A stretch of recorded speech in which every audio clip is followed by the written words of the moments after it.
and artistic practice, and through pedagogies. It is a project jointly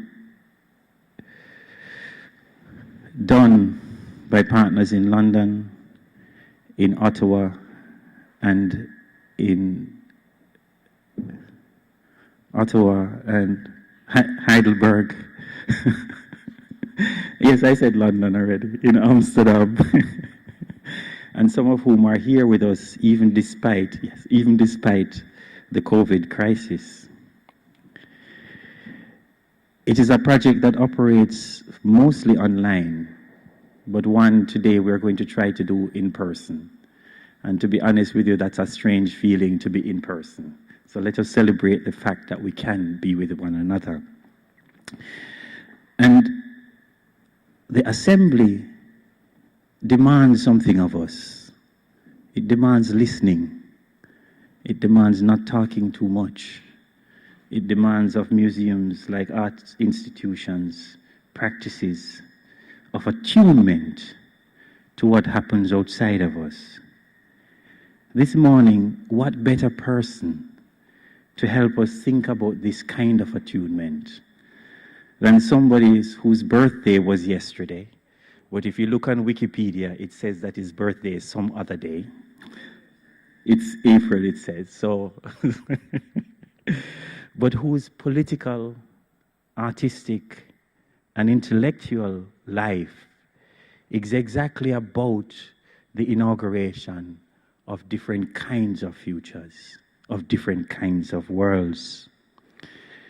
It is an artist whose work has also tried to engage not necessarily only with the national context, but to understand that national context as part of an interconnected, entangled, and violating world, and therefore whose arts practice moves beyond the national boundaries of the Netherlands, where he has worked in other places, from Germany in Berlin, but also more recently in Brussels.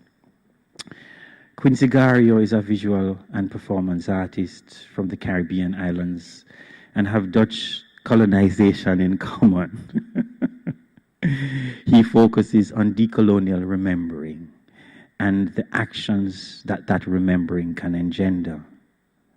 Many people might know Quincy most urgently through the early work that he did in pushing against Zwarte Piet, that caricatured image, blackface image, that was started in 2011 and 12, and that has been most important in shifting how Zwarte Piet is understood, even if the struggle continues in the Netherlands today.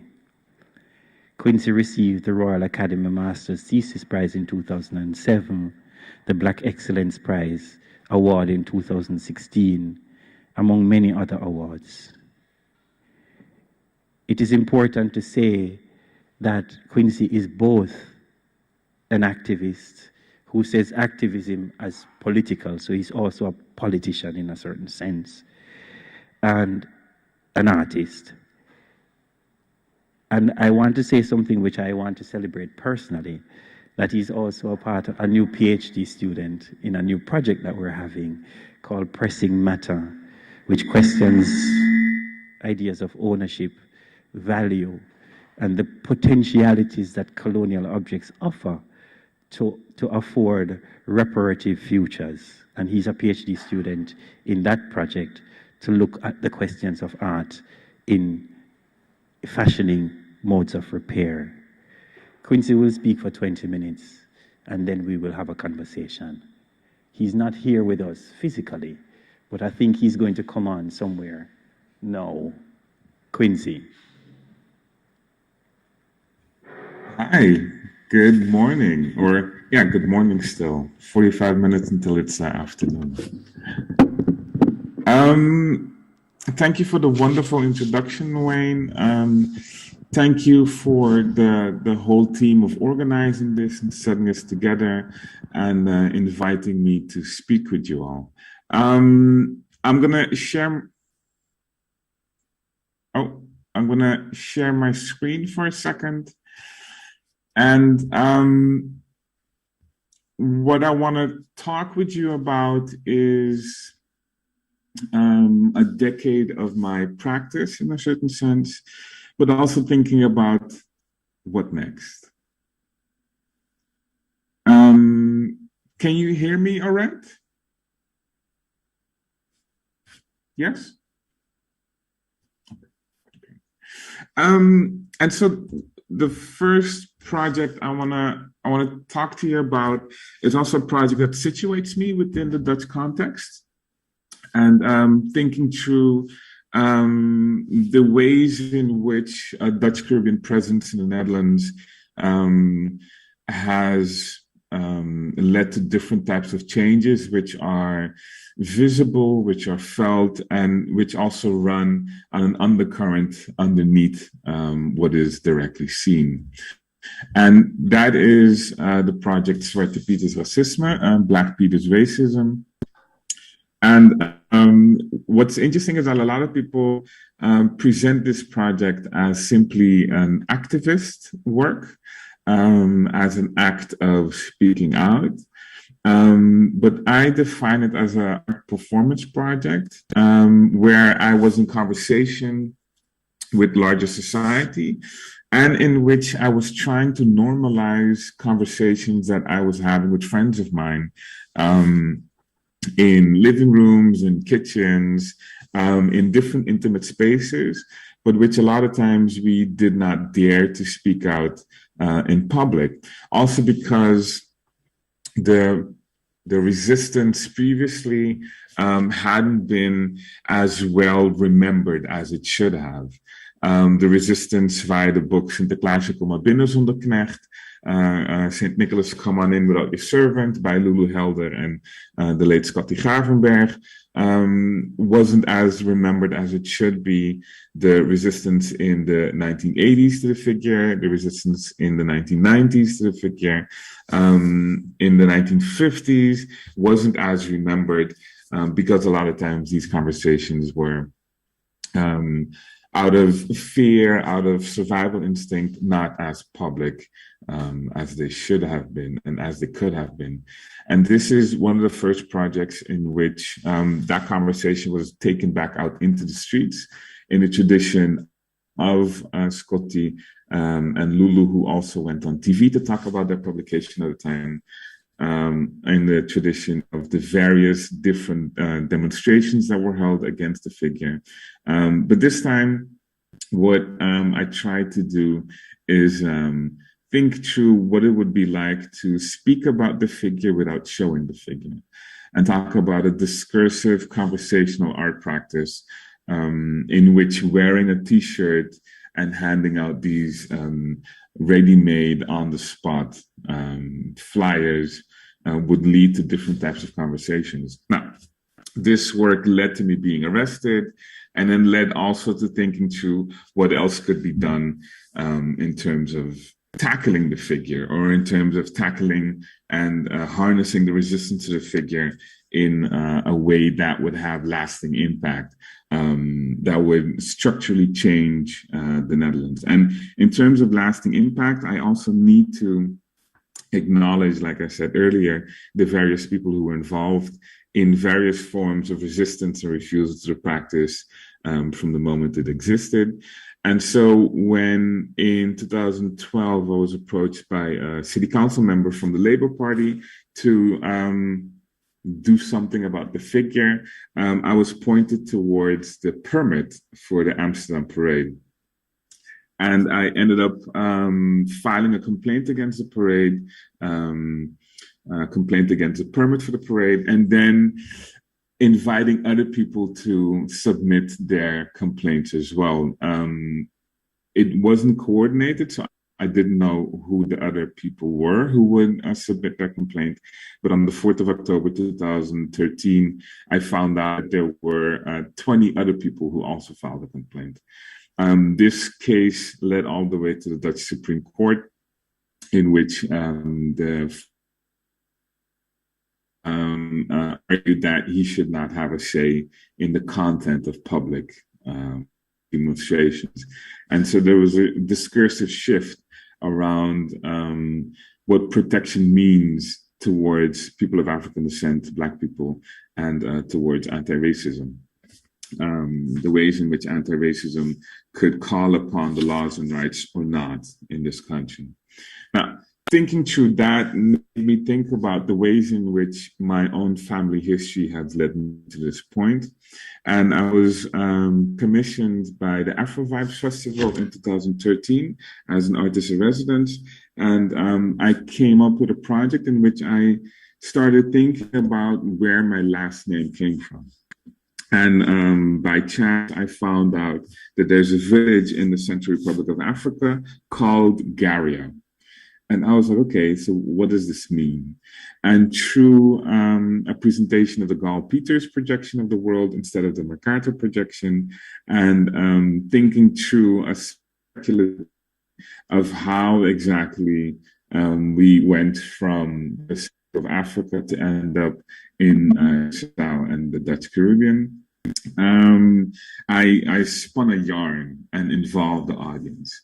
Wayne just now mentioned the Wikipedia page that's written about me, and the Wikipedia picture, or the picture that's used on Wikipedia, is of a conversation I had with Paul Goodwin in 2014 at MACBA, and that was for the Transfigurations Conference, where I also performed this piece. I thought that was a nice little nugget to add in there in terms of where and how different types of information is shared and presented, and what that means in terms of legacies of remembering and worlding. Which worlds are we a part of? As I was doing this project, and I think it's important to also note that the previous work, so A Village Called Garia, was performed at Transfigurations via the SMBA and Stedelijk Museum. Kerstin Winken played a big role in that. And at the Stedelijk Museum performance, there was a right-wing journalist present who ended up writing a piece that led to parliamentary questions being asked about funding of the Stedelijk Museum because of my presence there.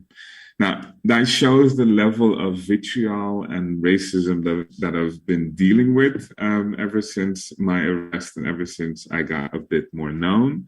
And in 2014, a right-wing racist journalist filed pressed charges against me for racism, which I found ironic. And I ended up compiling about 6 months of my inbox, and I stepped to the police and was like, you know what? Since someone filed charges against me, I'd like to file charges against these 770 people. Now, you can imagine that police were not amused. And they told me initially no, and then they ended up asking me to pick out 10 people, which I refused to do. And that led to a year-long intense research from my part into what exactly are these institutional mazes that we get in when we try to look for protection against racism, specifically from the forces that have the monopoly on violence and the monopoly of state violence within the borders of the country. And that led to a whole host of different types of interesting incidences, Kafkaesque situations, which then ended up becoming a performance piece. How do you press charges against 770 people, which are presented at the Fringe Festival in Amsterdam, together with my mother and my brother. And we won the Silver Award for it at the time. And I need to say that this piece was really important in terms of also trying to think about where exactly can we have these conversations around protection. And the place that I picked out to have this performance was the Vereniging Om Suriname. So, Society Our Suriname, which now is in its 102nd year. It was established in 1919 as a location and a place where people with affinity, people with relationships, people with descendancy from Suriname to come together and think through what it meant to be in the Netherlands. And in the 1950s and the 1940s, there was a couple, Hermina and Otto Huiswoud, who ended up, in a certain sense, more politicizing the activities of the association. And they started from the Netherlands advocating for the independency of Suriname from that association, which is now housing a location building in Amsterdam East. Now, when thinking about pressing these charges and when thinking about 1950s and 1960s, I also started thinking once again about how exactly can we talk about the Netherlands as a node within international.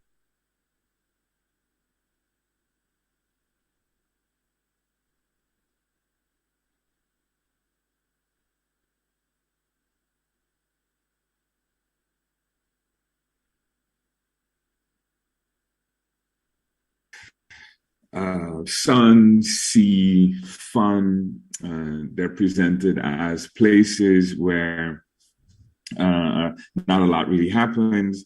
And through research with the Dr. Stephen Engelsman grant that was awarded by the Research Center for Material Culture in 2016, I was able to do a little bit more research within the archives of the National Museum for World Cultures. And I came upon several instances and several moments that actually position Curacao specifically as an important part of global liberation movements, from anti-fascist revolutionaries from Venezuela who ransacked the island and kidnapped the governor in 1928, to the hijacking of the Santa Maria cruise ship from Portugal in 1961, which led to journalists paying more attention to the armed uprising against the colonization and occupation in Angola, to the 1969 uprising on Curacao, which led to a hastening and a quickening of the independence of Suriname. That final story about the uprising in 1969, I was telling actually a family story. And I was presenting a story in which my mom's experience of that moment was central. And at a certain point, I was thinking to myself, why not ask my mom to present it herself? So in 2019, after a heads up by UvA assistant, I think Professor Noah Rui, who pointed me towards the Performance Philosophy Festival, me and my mom ended up making a performance piece, an installation piece called Whiskey in a Crate. And it was a story in which my mother and I recount from a personal and a national meta level what exactly happened on the 30th of May, 1969. And what we did is we took also cartons of soy milk, rice milk, coconut milk from the Albertijn and turned them inside out to create a small scale model of the various buildings that were seen and on the side of the roads that was the route that was marched on by the demonstrators and the strikers in 1969. And the inside resembles the various oil drums of the refineries that are on the island and has been on the island since 1917, if I'm not mistaken. And the strike and the uprising in 1969 happened because Black local workers resisted and refused to be awarded, given salaries which were 1/3 to a half of what the white Dutch imported workers were receiving for the same work. And so a small strike of about 200 to 300 people ended up ballooning and becoming a movement in which people were asking for recognition and respect. Now, thinking through this moment of time, we ended up making it a larger installation piece together with a collective that my mother and my aunt started called Family Connection. And Family Connection then participated in Positions number 5, which was a show that was held in the Van Abbe Museum in Amsterdam, in Eindhoven, apologies. And it was really fascinating, interesting to have this installation there with work by my aunt, my mother, my uncle, my great uncle who passed away in 2009, my cousins, and my brother and myself. Also because this was reflecting on a moment of anti-colonial struggle within a museum that was established by someone who was steeped in colonial exploitation. The Van Abbe Museum is named after a businessman who had several plantations in Indonesia and extracted from them. And so we found it important within this construction to think through what does it mean to become complicit, and what does it mean to resist that complicity within thinking about the futures and the futures that we want. Now, as this was going on, and as we were making this exhibition, my uncle handed me a bag of this brown paper bag with Super 8 films in it. My mother and I went to Curaçao in 2019 and St. Martin to make several works which were shown at the Van Abbe Museum and also at the Wereldmuseum in Rotterdam. And when we got the film and the footage digitized and cleaned up here in Amsterdam by Onder Petersen, who does that work in Super 8 Technologies, I found this footage of Carnival in 1983 in Utrecht. Now, I studied in Utrecht. I studied post-colonial theory, I studied gender studies, I studied Hagewijner of cultural sociology. I studied a whole bunch of things in Utrecht. I learned a lot about the city, and I never learned about this. And I found it really, really compelling footage, interesting footage. And we started thinking, okay, so what did we do with this find? Because if you go into the archives of the Utrecht city itself, you won't find that many references towards Carnival in 1982 and 1983. And so my uncle and I set out to start showing the video and having conversations about it. So we showed the video at the Impact Festival in Utrecht, and there we had a conversation with Nancy Jouwer and with Anousha Nzume. And Nancy Jouwer is amazing, for those of you who know Nancy, does a lot of really important, interesting work, and also knows a lot about Utrecht itself. And Anousha Nzume is amazing as well, one of the co-founders of the Dipsaus podcast. And what was interesting in that conversation is that we were thinking about the setting of the 1980s in the Netherlands, what it meant in a time of economic decline, of austerity in the beginning of the 80s, the oil crisis, and the rising of explicit fascist, racist rhetoric in politics, to have this moment of Dutch Caribbean presence in a city like Utrecht, to assert the fact that they're there, they're making this their home, and the ways in which they were doing that.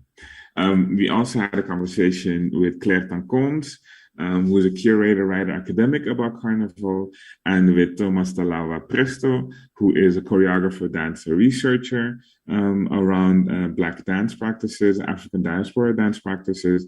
And here in this conversation in the Beurschouwburg, we really talked and looked at the technologies of Carnival itself and the history of Carnival, and what it means for such a practice of the Caribbean to come to Europe. And here I'm rounding off. So that conversation and that find led to me making a performance piece called Our Playing Masses at the Beurschouwburg in Brussels, in which I played with the footage of my uncle in various media. I talked about the ways in which my uncle as a student ended up in Utrecht, how I ended up as a student in Utrecht, how my mom ended up as a student in Utrecht, and what that means in terms of remembering. And what that means that Utrecht itself was also in 1713 the site of the Peace Treaty of Utrecht, where a lot of different colonial arrangements were made, among which Article 10 states the monopoly for 30 years of the transportation of abducted Africans from the continent to the areas that the Spanish crown had colonized and were occupied. And then for people who come from these territories to now be back in that same city at 270 years later was for me really important. Now, what was also important is that 2 weeks after the Carnival, on the 6th of August 1983, on the 20th of August, Kerwin Lucas was murdered by a neo-Nazi. Now, Kerwin Lucas is widely regarded as the first racist murder in the Netherlands after the Second World War, and that led actually also to the establishing of anti-discrimination centers in the Netherlands. The thing that got me when I was looking at the footage, knowing that it was Caribbean communities coming together, and knowing that Kerwin also has a Dutch Caribbean background, I kept thinking to myself, he must have been in the footage that my uncle shot. He must be seen there. And so thinking about those types of moments and those types of memories also led to the final part of the presentation, what I want to share with you all today. And this is specifically 10 years later, going from anti-racism work with the Zwarte Piet works towards this work looking at Carnival, and thinking through technologies of presentations, technologies of belonging, and thinking through the ways in which a genealogy of Dutch Caribbean resistance practices in public need to be once again regarded in the full scope of thinking about where we're going next. And so this exhibition will be hosted at Costco, and it's called Dentro Circumstancia Nos Sigui Move. And that's once again together with Family Connection, so the collective that my aunt and mom started, with works from my uncle who shot the footage, from my cousins, from my brother, and from myself. And what's important to also know is that after this exhibition, all of the works in the exhibition are going to be donated towards the Cultural Heritage Agency of the Netherlands, so the Rijkserfgoeddienst. And that's also adding towards understanding and expanding and also resisting homogenization of what it means to create art within a Dutch context. I think my 20 minutes are up now, so I'll keep it at that. I welcome all questions. All right, brilliant. I might, if you don't mind, I might stand here, because if I stand there, I can't see him, Quincy. So, all right, brilliant. Now, you brought up so many things, Quincy. I mean, on the one hand, I managed to see one of the works. I think you're muted at the moment. Oh, I'm muted. Oh.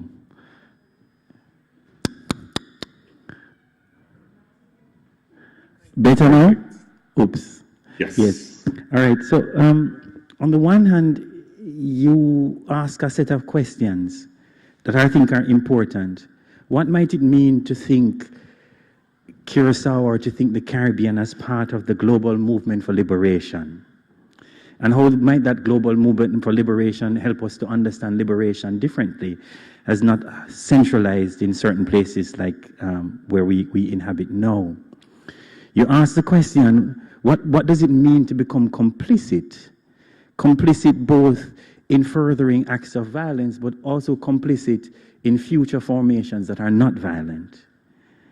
And I must admit that for me, the most important part is the kinds of radical kinship that you allude to when you started speaking about your mother and your brother, and what might that mean to imagine a certain kind of kinship relation in the practices of future making or present making. So, and then you ask a question that I don't even know, because I'm also complicit in an institution that you might need protection from.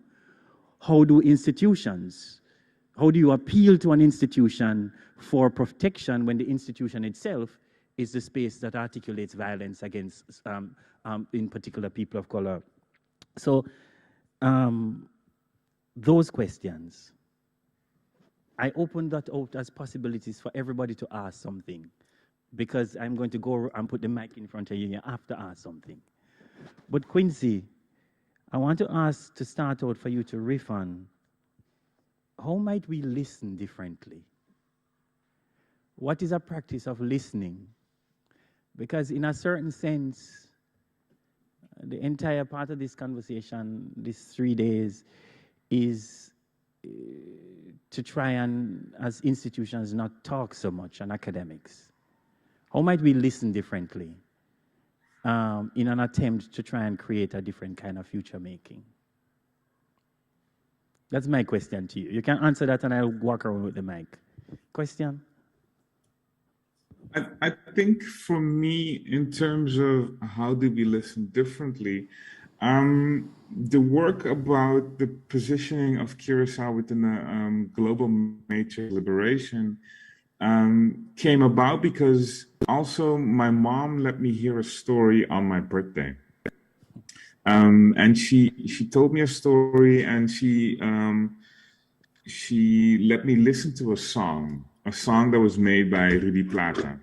And Rudy Plata is one of the national treasures of Curacao. And in the mid 1960s, late 1960s, he made a song about the hijacking of the cruise ship. And what was fascinating about the song is that the song takes up different types of positions. On the one hand, it's thinking about kinship and it's thinking about solidarity with the victims on the ship. On the one hand, it's thinking about solidarity with those living under the dictatorship of Salazar in Portugal at the time. And on the other hand, it's also thinking about how fascinating it is that this would happen via Curacao, that this international incident would happen via Curacao. And so for me, then listening differently means also listening to different sources and thinking about the ways in which it's not just the official narratives, the master narratives, the grand narratives that give us the full picture of things. And we know this. And yet sometimes we still want to see art and art production in certain settings, in certain contexts, as having less weight, as having a different type of understanding of where we're going and what could be possible through art. And so I find it important as well. So to think about the ways in which my practice, my work is connected to different types of genealogies of resistance within the Netherlands itself, and not just connected to resistance here, but connected to resistance of the past. Thinking about Carnival as a refusal practice, as a practice of remembering ancestral rhythms, remembering ancestral theologies, and remembering ancestral understandings of what can get you moving and what can keep us safe. And when thinking about safety and what is safe, I think you ask a really, really important question of how can we appeal to the same institutions that are violent towards us or have been violent towards us? And what I wanted to show with the work about pressing charges was that on the one hand, those systems are presenting themselves as public. So there is an onus on them to reveal themselves if that's not the case. And for me, it's that reveal moment and thinking through beyond it, which is important. So the piece actually ends with me taking the audience outside of the space that I just talked about, all these weird mazes that I got into, from even to the point where the police and the public prosecutors wanted to have all my passwords for all my social media accounts and all my emails. And I had to tell them, like, that's not going to happen. So they ended up they ended up convicting, from the 770 that I submitted, 3 people in 2018, so 4 years later. But the project and the research wasn't necessarily about that. It was about thinking through what exactly does it mean to watch over us as the arm of the state that has the monopoly on violence, of state violence within the borders. And so the piece ends with me thinking about safety and thinking about protection and taking the audience outside of this context and going towards literally a different room within the building of Society or Suriname. And there is where the audience for the first time meets my mother and my brother. They have no clue that they're in there and that they were in there the whole time. And so it is about trying to make it explicit, trying to make it clear, and trying to make it about healing and about situating ourselves outside of simply the violence and the violent imagery that people construct about us. I have 2 questions here. One from Wim Manahuto, a friend in the work, and Wim says, how do you assess the importance of art specifically and the work of the artist in addressing these more societal, politically charged conversations? So how do you see that work? And then the second question, if you could answer, is how is listening related to the spaces institutions inhabit? Now, that is do we have to transform spaces differently to be able to listen? That comes from Paul, who might be somewhere in the room. I think the role of the artist,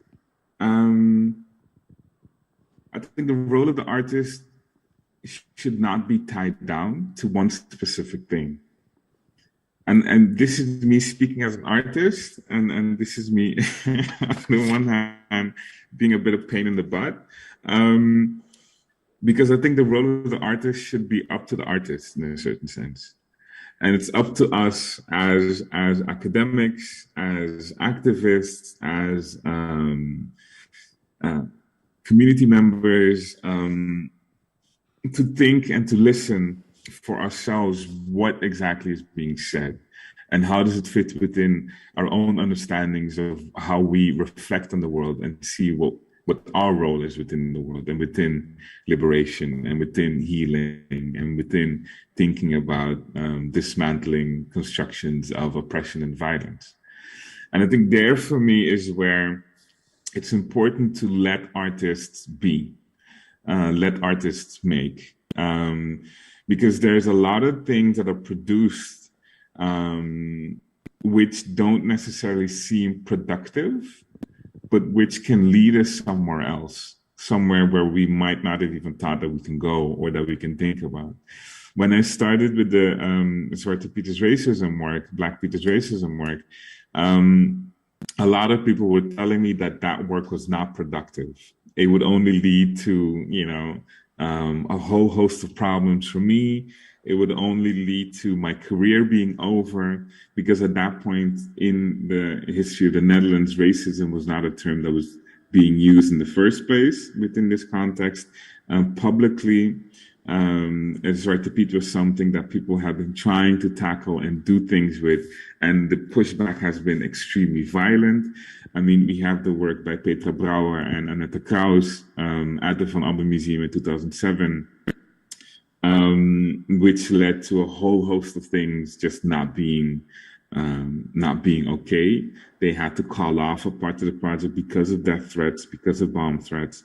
We have the text and the performance piece that was made by Felix de Rooij, a celebrated artist, a theater maker, choreographer, academic, writer, curator. He's a Renaissance man of Curacao, and he simply could not get funding to get it completely produced as a theater play. It was a reading. It was a great reading, but I think there's something there to talk about the ways in which the making of these things and the doing of these things outside of the roles that we think that artists should identify with or should tell us that they're fulfilling needs to be open. Yeah. And when thinking about like who's listening, I think also there,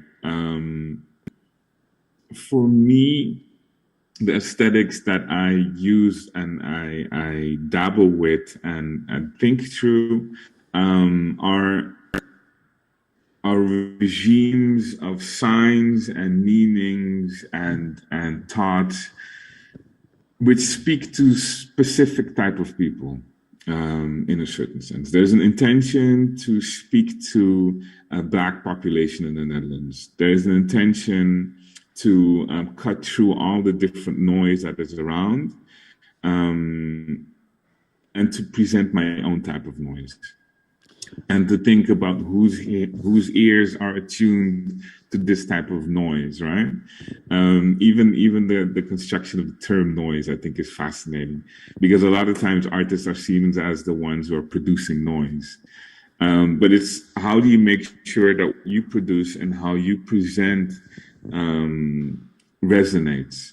And so in 2011, I was invited by Mart Radio, Multicultural Amsterdam Radio and Television, and that is a space which was established in 1984, specifically talking to and catering to a listening audience, which comes from the Black diaspora. And being within that space also made me think again about what exactly is it that we're saying? What exactly is it that we're, what are the frequencies that we're operating?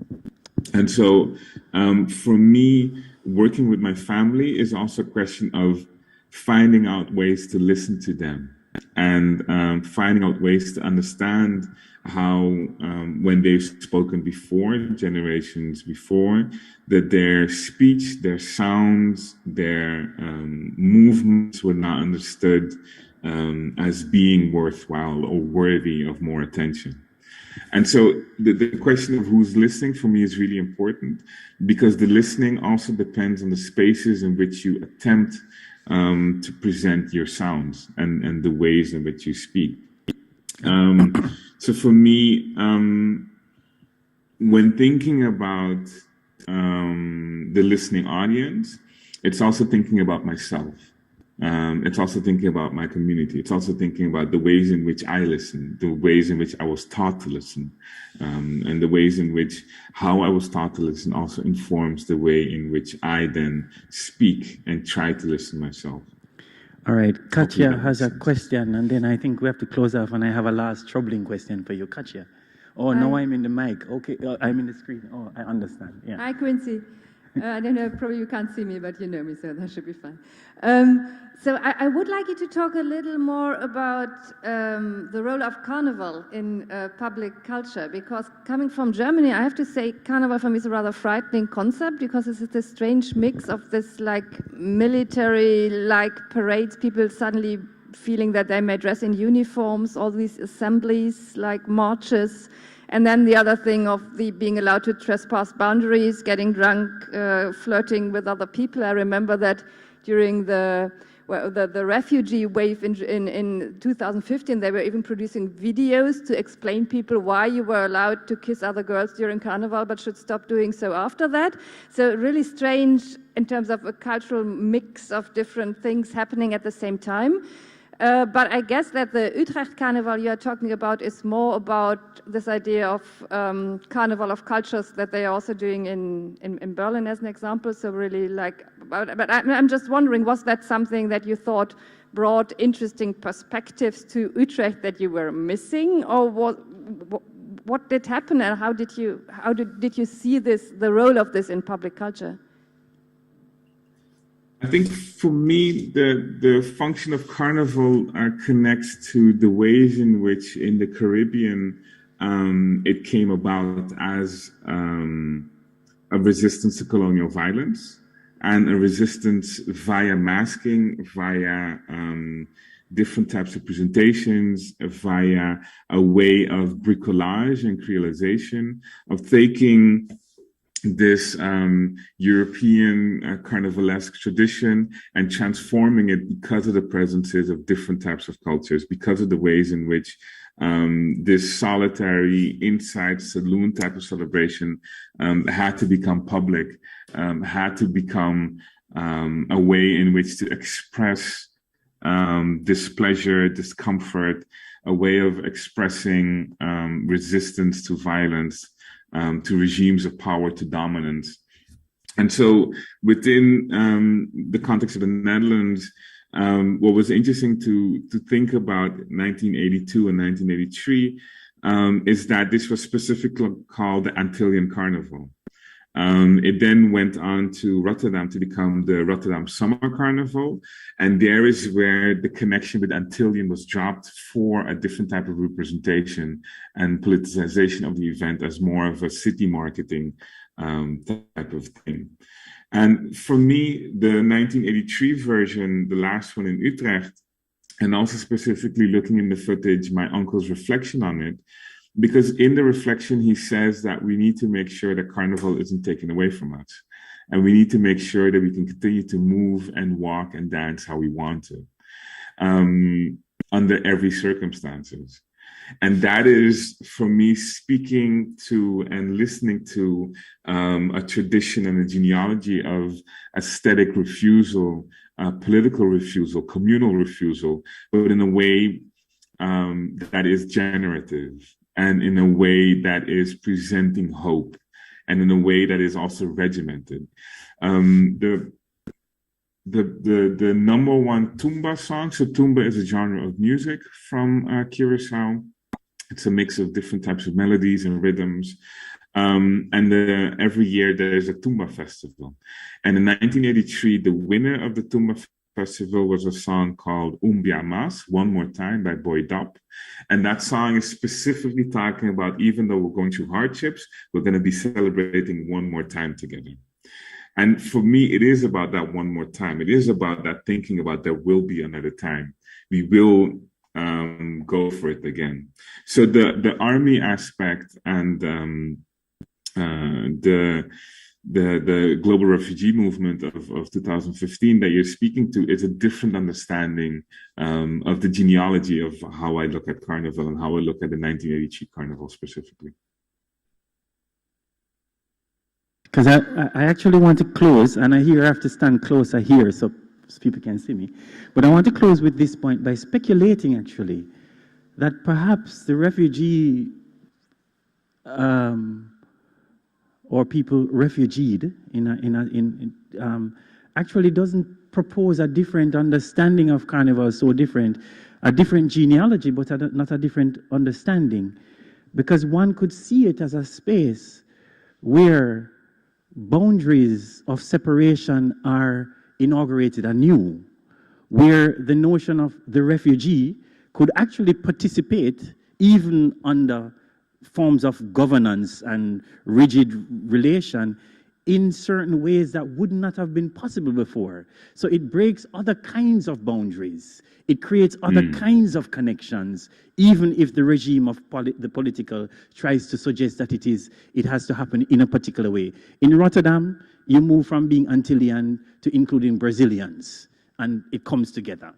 Quincy, I want to ask you to close in 1 minute, because what is the ethics of listening that does not, that makes our work very uncomfortable, me as a museum director, uncomfortable, when I operate an institution that has a long history of colonial violence, that has a long history of what we call whiteness, and every single day I'm looking to Audre Lorde and Edward Glisson and Amy Césaire and scholars from everywhere to solve its problem, when those people would never have gotten jobs in the institution.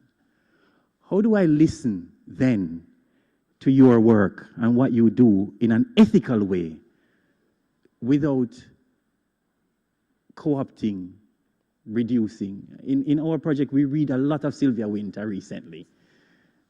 How do we read Sylvia Wynter in a way that does justice to her work as well, and not only to our institution?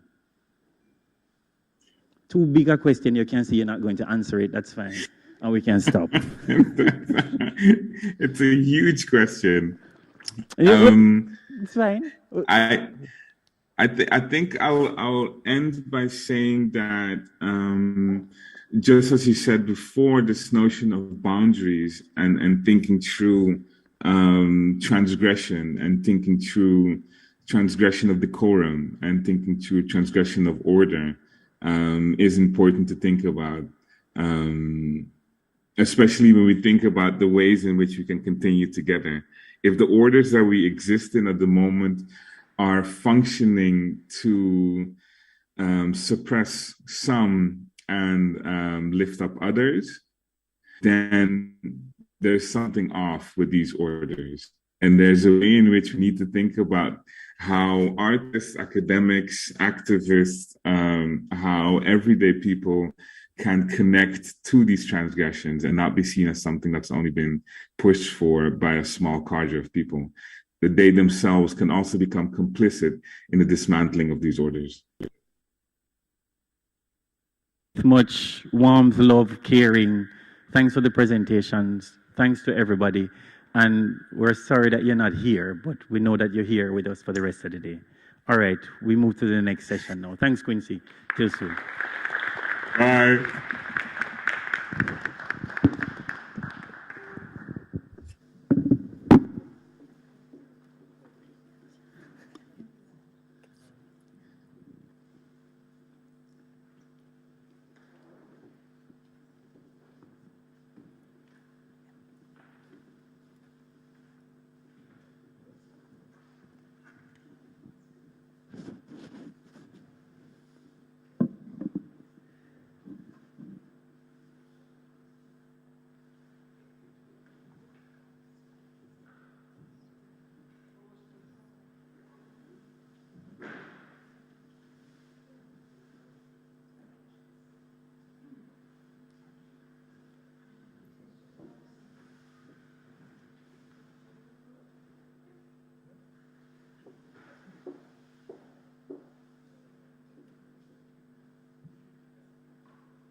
There's only 4.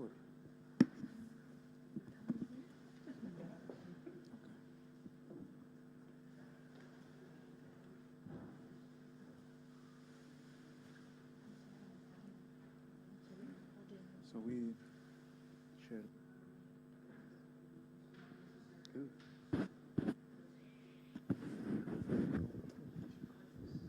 Karim, you start? I think you start. Yes, okay.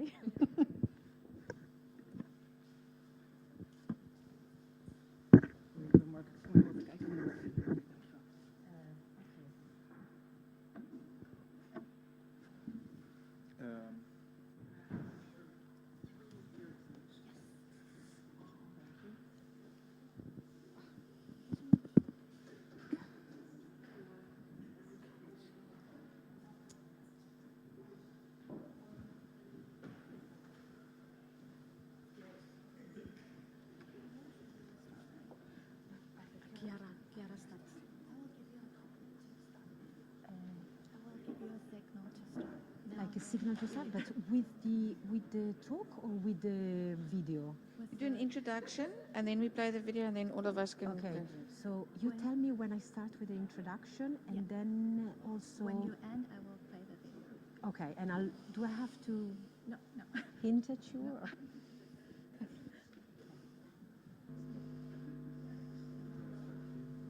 Is it okay? Yeah. I mean, we are all speaking. Yeah. I'm just gonna careful with not putting it on the. And for this one, I just ask you that you try to remain as close to the podium. Okay. Because of the camera angle. For Okay. the people watching the screen. Yeah. Because otherwise, that ammonite covers your face. Okay. So just try to like here, or if you walk back, like then. Just for reference. Okay, so that's the camera.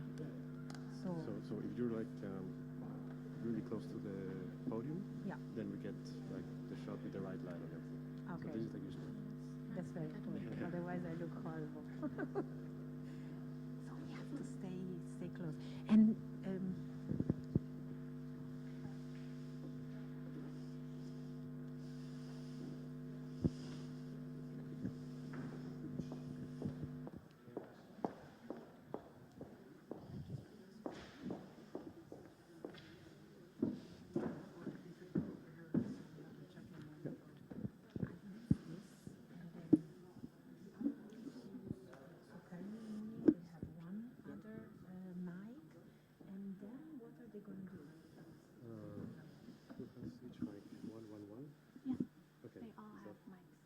are they all? Okay. And also they have one.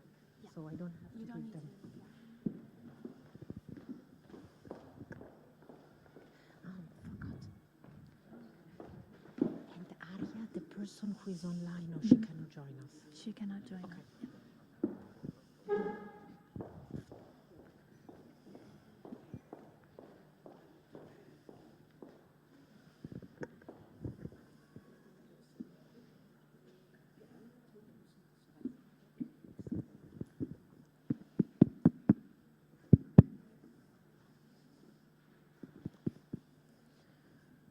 For the camera, we need to be close to this.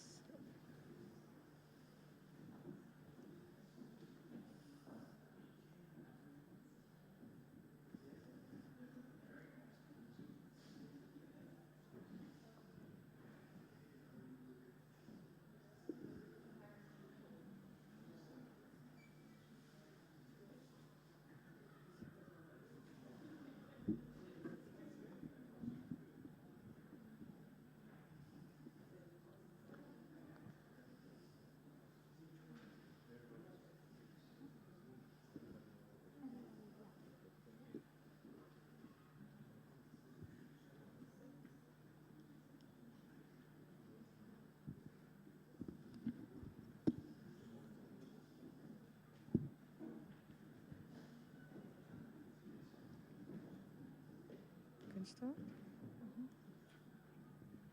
Yeah. Okay. Well, good morning, good afternoon. We are a group of people spread all over the world, so we have quite different time scales and times of the days, and we have members of the groups of both WPC and Imaginart who are here in the flesh, and many others who are not here. So it's this is a collective presentation, and it's a little complicated and yet challenging and nice. I hope we'll manage to convey a sense of what we do together, how we work together, and the sort of challenges, predicaments, and promises of what we do. My name is Chiara De Cesari, and I'm a very happy member of both the Imaginart project, which we're going to talk about now, and of World in Public Culture, and which are indeed both projects. They are very much interconnected, both in terms of the people who are part of them and the themes, the ethics, and how we work. I work at the University of Amsterdam. I'm an anthropologist and a cultural anthropologist. I work in a department of European studies, even though a lot of my work has been dealing with the Middle East and Europe, and issues of memory, cultural politics, and statecraft globalization.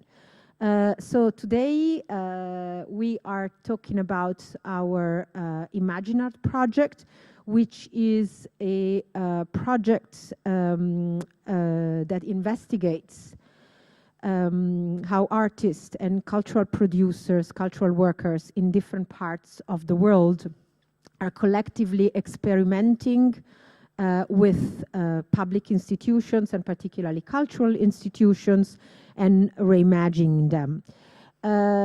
We believe that these creative experiments are producing sites and practices that might show us a way out of the current crisis of public institutions, of the state, and the very notion of publicness.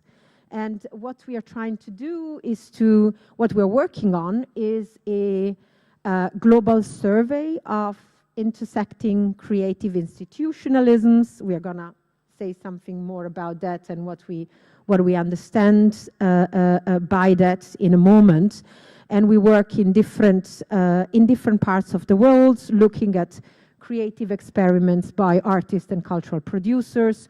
We work, well, in the Netherlands, even though the Netherlands is not fully a case studies of the project, in Hungary, Indonesia, Italy, Kurdistan, Palestine, Lebanon, and South Africa. And the idea is to look at these experiments across the world and by collective. I insist on this point, which is quite important. And I would say our aim is to think about not only a survey, but also a theory of sort of a theory of art as a form of political imagination, and particularly how institutions, and particularly counter institutions, are contributing to refashioning the state and reimagining the state in a context where the state is in a deep crisis. And we are a group of people. We are funded by the national, I have to say this, and indeed it's also important to review one sources of funding. We are funded by the the NVO, the Dutch National Research Council, and we are based at the University of Amsterdam, but also in many other parts of the world, and we owe credits to a lot of institutions which are listed on our website. We are a multi and interdisciplinary group and using varied methodologies. I'm kind of a traditional academic, and other people, but the other people are both, most of them are researcher, artists, curators, and we really very much emphasize the collaborative dimension of knowledge production, and also the visual and aesthetic dimension of knowledge production.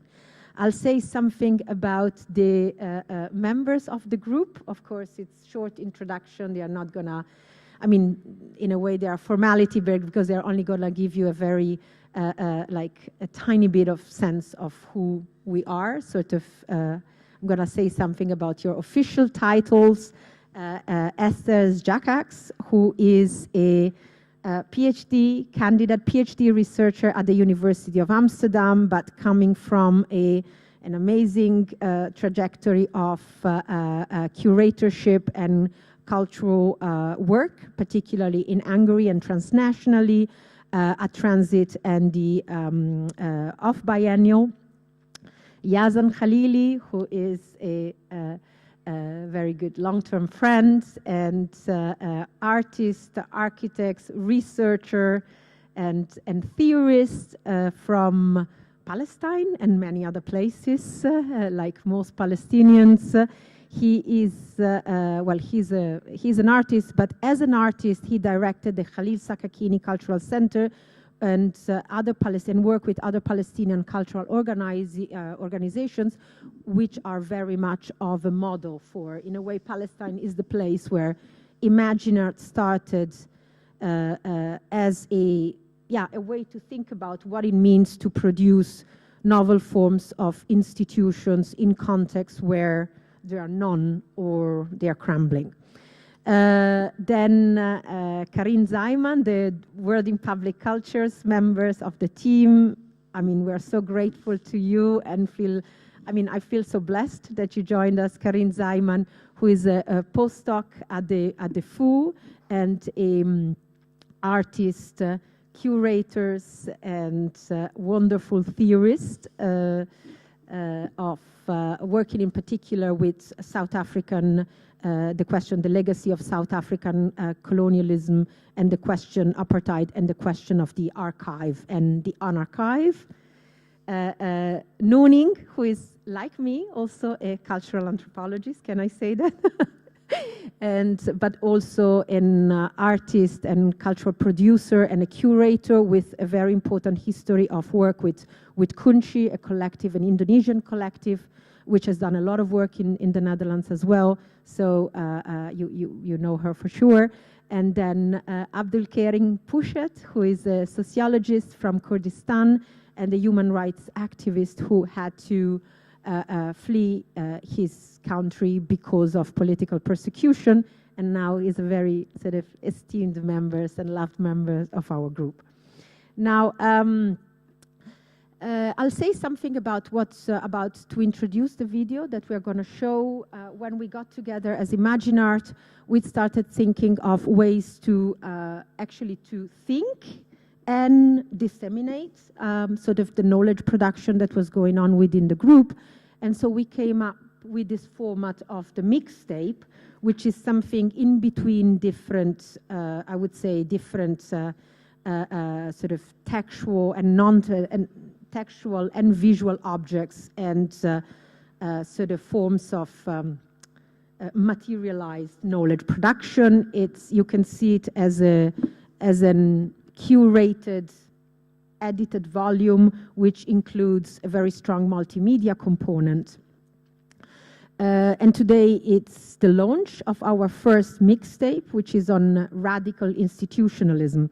And to create our first mixtape, what we did was, of course, to go to friends and people we like to think with and work with. The first one is, of course, I don't see him, is in back, Wayne Modest, who is a brother in work, research, and in arms for me, and he and Elena Nassif, who is the director of El Mawrid Al-Thaqafi in Beirut, important cultural organizations funding arts projects in the Middle East, and Farid Rakoun of Ruang Rupa, who has been working a lot with many of you. Many of the team are involved in Documenta. So, and with them, we asked them to think with us about the question of radical institutionalism. And sort of they are, of course, leading established institutions, which are traditional institutions in a way of the nation state, and they are trying to redo them from within. And we wanted to ask them, so how do they do that? And what are the challenges? And then this was our first roundtable in June, and then, which is of course part of our mixtape, and we added to this conversation snippets of videos and reflection of our own case studies. Oh, sorry, I forgot the member who is not here in the flesh, Aria Spinelli. Sorry, Aria, just I'm getting a little confused. She is doing the Italy case studies, and she is a postdoctoral, a postdoc at the University of Amsterdam, a curator, a cultural theorist, and a philosopher who is now currently in Rome doing research on Roman cultural creative institutionalism. So about the mixtape, we organize it. You can see it on our website, and it's introduced by the roundtable and the words of our brothers and sisters and people we like to think with, and then includes videos and material from the various case studies. Now you're going to see there is the like a screenshot of the website, and then you're going to see a snippet of our roundtable on radical institutionalism, so you get a sense of the debates. And then you will see Melanie Budianta talking about the Lumbung, which is, of course, a very important point of reference for us in terms of creative institutionalism and how to create cultural institutions which are democratic and participatory. Then Yazan decided to show a piece of Noor Abu Araf, a video about museum making in Palestine and the meaning of museums, building museums in Palestine. Then you will have somebody talking about Roma MoMA, the Roma Museum projects finally, a video about the MAM, which is an art museum in Rome, which is simultaneously, actually is the third largest contemporary art collection in Rome, which is now acting as a shield to protect families from evictions. And finally, we'll move to South Africa, and the question, of course, a very important point of reference for us, the Roads Must Fall, the question of colonial memories inhabiting our public spaces and how to sort of dismantle that, and the question of institution building in South Africa. So can you play the video? And just to give you a sense, after the video, we'll have each of us saying something about the case studies.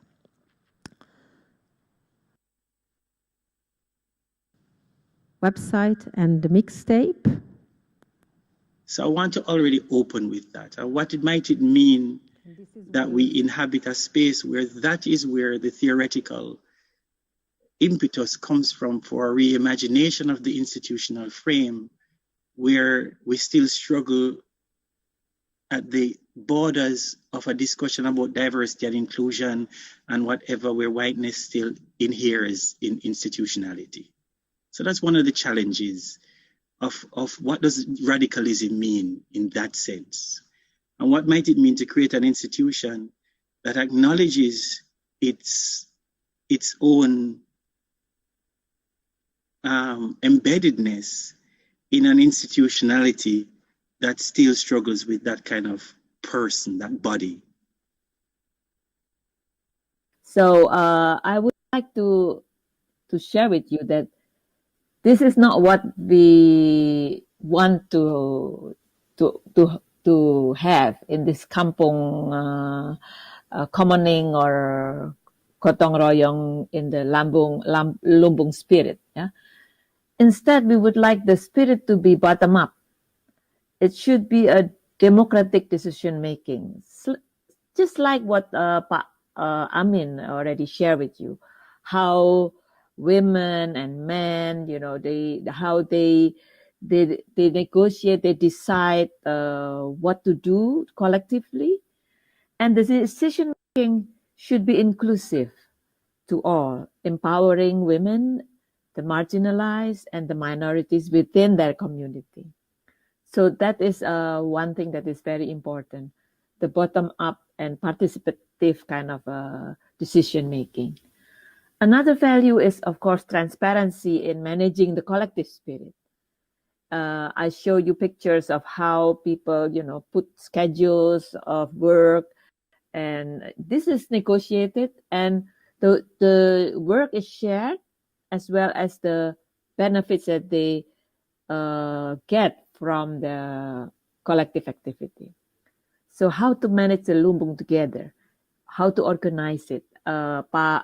Amrin already said that some of the kampung are not very experienced in doing organization, but they learn by listening to others, by working together, inviting people who knows how to do this and that.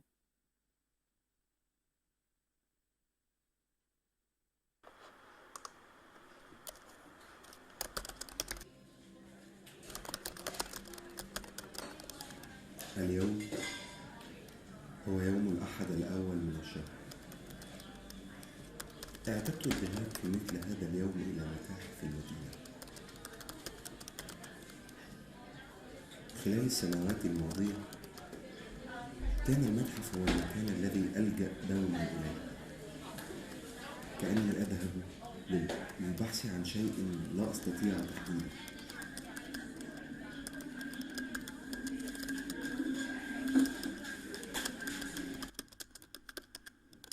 في الصباح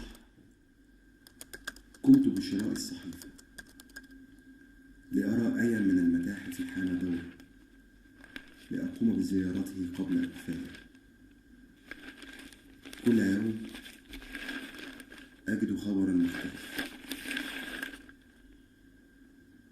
الصين تقفل متاحفها بعد أن شهد العصر الماضي كل يوم افتتاح لمتحف جديد.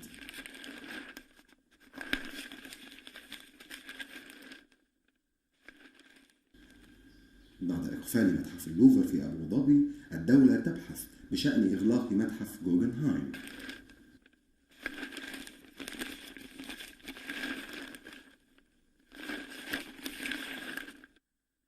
السلطات المحلية ليس لديها ميزانية كافية لتغطية مصاريف كل متاحف المدينة.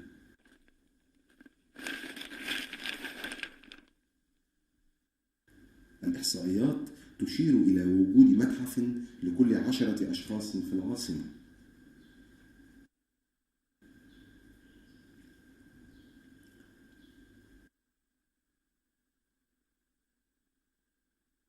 I believe that the core challenge of the Roma Museum is twofold.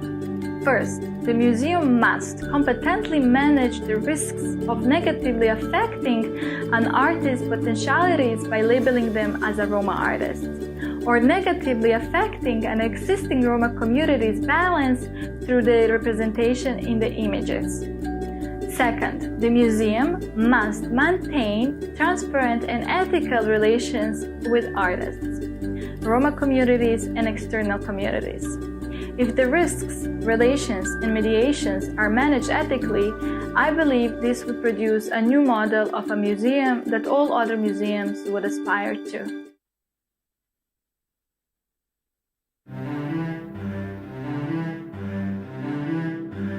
Noi ce la dobbiamo combattere tutti i giorni, dalla mattina come apriamo l'occhio, e va bene anche di poter pensare di andare sulla Luna e trovare qualcosa di molto più bello. Quello razzo per me è una lettera direttamente al sindaco. Non è semplicemente la fantascienza che immagina un futuro, è un gioco che si fa sul presente, qui ed ora, in cui si prefigura come se le cose fossero già così. Più che altro è una sfida. Si fa la Luna vuole dannare.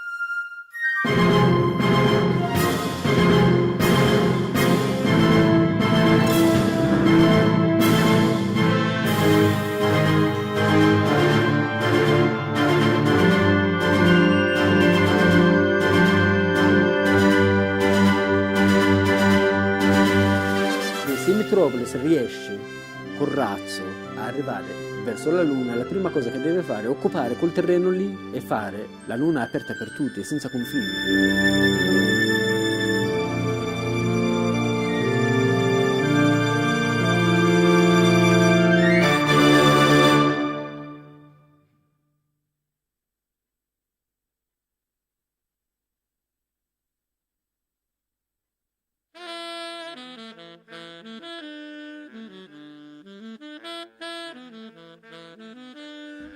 There were certain buildings that was, I mean, because of our apartheid policies, just didn't, kind of invite people in, And, I mean, there was also policies that you couldn't go into certain buildings. Although the gallery was never closed in terms of visitors to black members of our population, unlike the performing arts centres and the theatres and the cinemas and so on. Of course, it still looks like a difficult for anybody who may be walking up the gardens to look at the building. There's still something that doesn't invite people, the person in the street, to come in. I think it was taken for granted that if you were not white, you had no business going into certain buildings. And so people who were not white did not go into certain buildings.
originally we wanted to give a presentation, so each of us talking about sort of their bits of the mixtape, their curated bits of the mixtape and their case studies, but this was not technically possible, and so this is why we had to put together all the different videos, and you have a which is made up of the different case studies. I hope it was not too confusing, but now I would like to invite the members of the group to say something about each case study and each part of the mixtape. Hi everyone.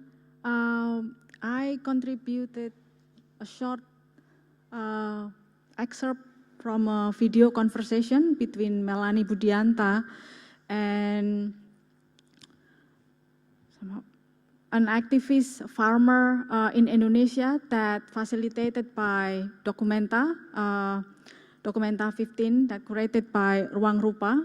The reason of why I contributed that video is because it has very close relation to my own research, and also because I saw that there are two ways of institutionalism that at work in Lumbung. First, of course, I think many of you recognize Lumbung as a word and also a tool that introduced by Ruang Rupa. It's like introduced as a tool for collective thought and collective sharing. But what I want to say here that in Indonesia, Lumbung is not a uniform tool. It has many names and many shapes and sizes across different regions in Indonesia. And another point that I want to make here, Lumbung, I acknowledge that as the making of alternative institutions that is based more on sharing networks of friends, families, and neighbors. And it is very important for us all to acknowledge that it is part of long tradition, and it is very performed systematically. Lumbung, in every kampung or village, they have their own ways of organizing that. It has certain regularities. Every 2 nights or every week, everyone is doing their own way. But also, just want to extend what Melanie said in the video, it has some limitation as well in the Lumbung, in terms that everyone must come up with their own way of managing that, how to make that idea of having collective thought runs from not only for 2 months or a year, but for generations. So how are we going to do that? Because in one community there is a social and economic hierarchy relations as well. So we need to understand that may limit the ability of one family or a person to contribute something. So we can talk about that later. So I will give to Zayazan.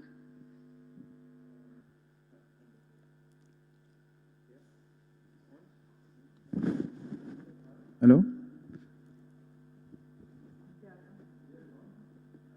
No.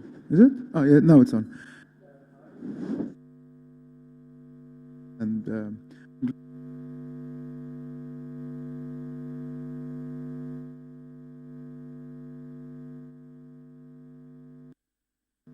so what do okay. I need to stand here. Here. Okay.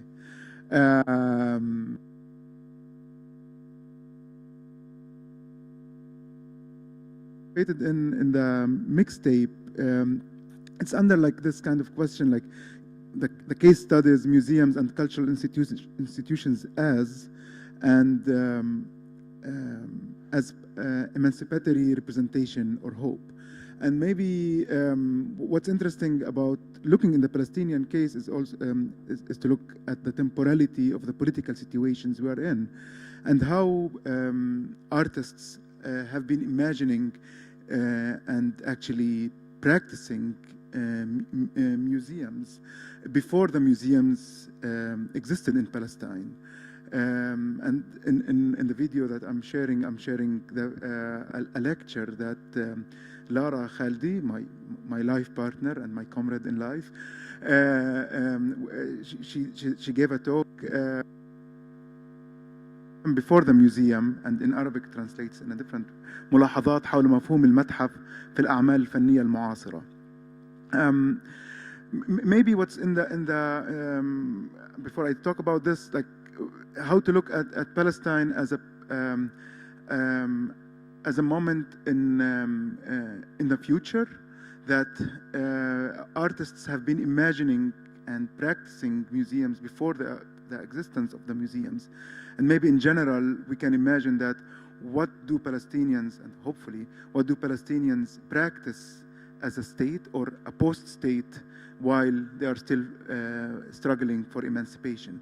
This kind of the unsolved moment of the Palestinian struggle is also a possibility to think of a future structures of being together, of collectiveness, of communities, etc. So, and this is part of maybe why it's what can we look at while looking at cultural institutions and cultural practices in Palestine, and what do they imagine beyond the institution, but also maybe beyond the state itself. Here, I need to move here. So I'm going to read. So Lara Khaldi explores the history of of museums and artists' works, and how museums have been proposed and practiced in Palestine through artworks before the establishment of the museums themselves. The talk, the lecture, shows us how they are inherently impossible due to the structural contradictions these museums are established on. They act in this kind of post-colonial sense while they are still under colonial structures. And the video we saw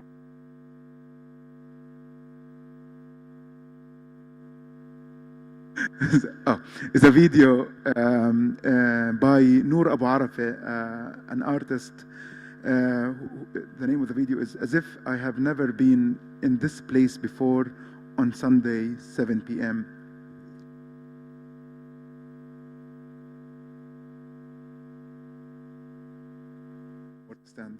It's part of the works that Lara explores in her talk, and in this video, the main character visits a museum, and while visiting the museum, he finds an image of himself visiting the museum, and it's about this kind of looking at the history of the museums in the contemporary sense, but also looking at them as a future act. Yeah, I will stop here.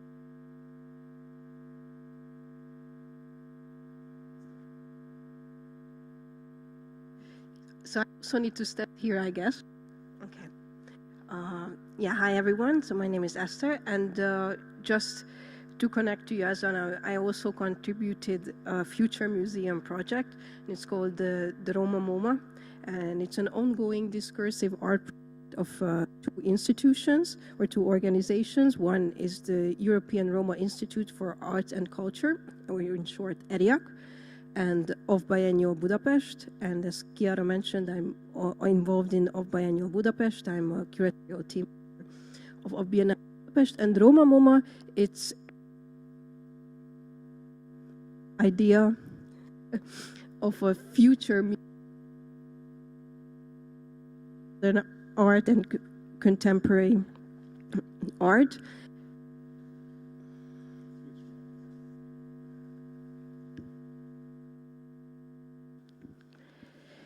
Yes, so in terms of Roma as the largest minority in Europe, and so the idea is, or the question is that Roma MoMA basically poses is how a transnational Roma museum could look like, as there is no Roma museum of art, but the question is then how should it look like?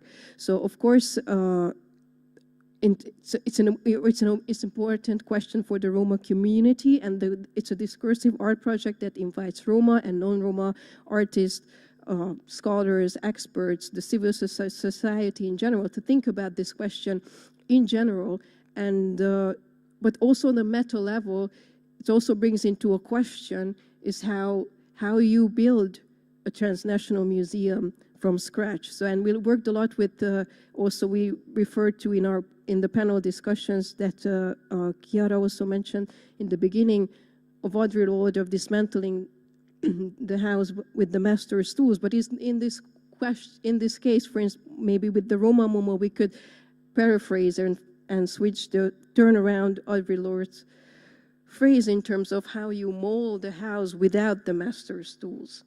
So how is it possible to build a museum from scratch, a transnational museum, in the outside of the traditional concept of the museum? And the little video that you saw, it was produced by Eriak, and it was basically a questionnaire posing to several people how they imagine this Roma museum and what are the pitfalls, potential pitfalls and limitation. And the one person I selected from it was Selma Selman, who is an artist and activist from Bosnia and Herzegovina of Roma origin. And by the way, she's also she's also a resident at the Rijks currently. And yeah, and also just one closing thought. So in terms of the future museum, and also just to connect to Off Biennial Budapest. So, and also I think it's also one of our cornerstones of our Imagine Our project is this very performative aspect of institutions, of performing the institutions, performing the museum. And in this sense, for instance, the Off Biennial is constantly performing itself in terms of performing itself. So working by, or going forward by doing it. And then I pass the word to Karin. It's the mom in Italy. The mom in Italy. You saw the video going to the moon of the people making the Museum of the Other and the Elsewhere in Rome, and that is a squat where 200 people live, several families. And in order to protect itself from eviction, the people there decided to create a museum. And they called sort of upon friends and artist solidarity to bring the art into the squat in order to stop the police from evicting them. And it became the third largest contemporary art collection in Rome. And it has effectively defended the people because they are still there in a context where a lot of squats and a lot of occupations are being evicted. And one of the projects was, that really emphasized this idea of imagining the future otherwise, which very much part of all the projects that we are talking about. What the people decided to do is to create a rocket to go to the moon to create a better world. And I think beyond the sort of the fun of, it was also for the kids living there, but this idea, I think it was very powerful, this sort of collective efforts of imagining something which is radically different from the reality. And Arya sent me a long text. I'm just gonna summarize it a little bit.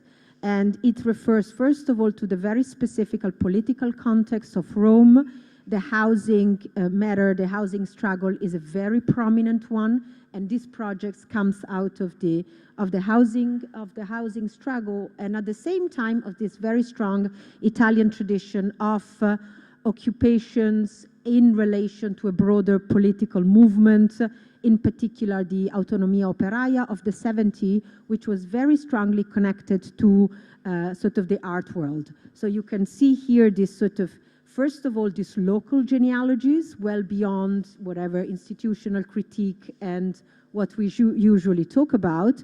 So very strong local genealogies that we can see in all the sort of case studies of the ImagineArt project, and this strong connection with local politics, sort of, well, let's call them global politics and global struggles, and this idea of creative institutions trying to move in what is a sort of the space abandoned or destroyed by the state to rethink something else. Yes, and now I'll pass it on to Karim. Hello?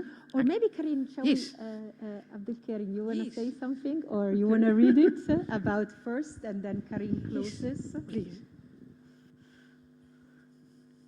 About cultural organizing in Kurdistan.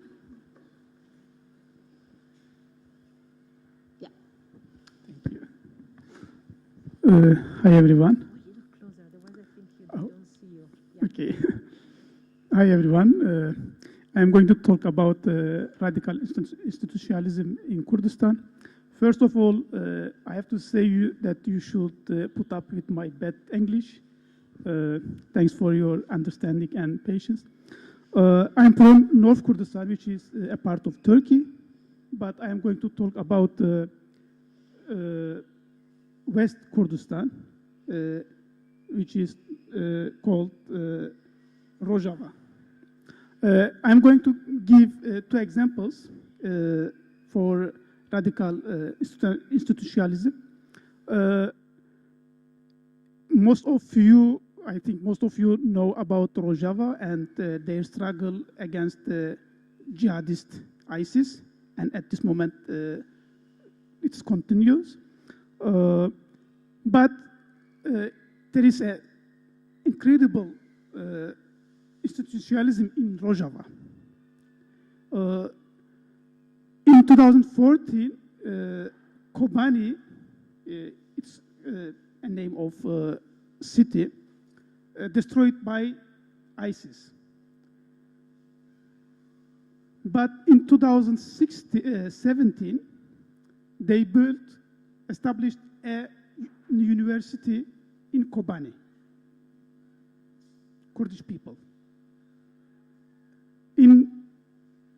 From 2013 to until now, they are establishing a lot of institutes, and there are 3 universities in Rojava at this moment.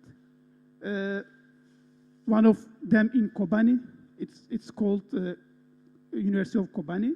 One of them in Kamishlu, it's called Rojava University, and Sharq University, it means East University.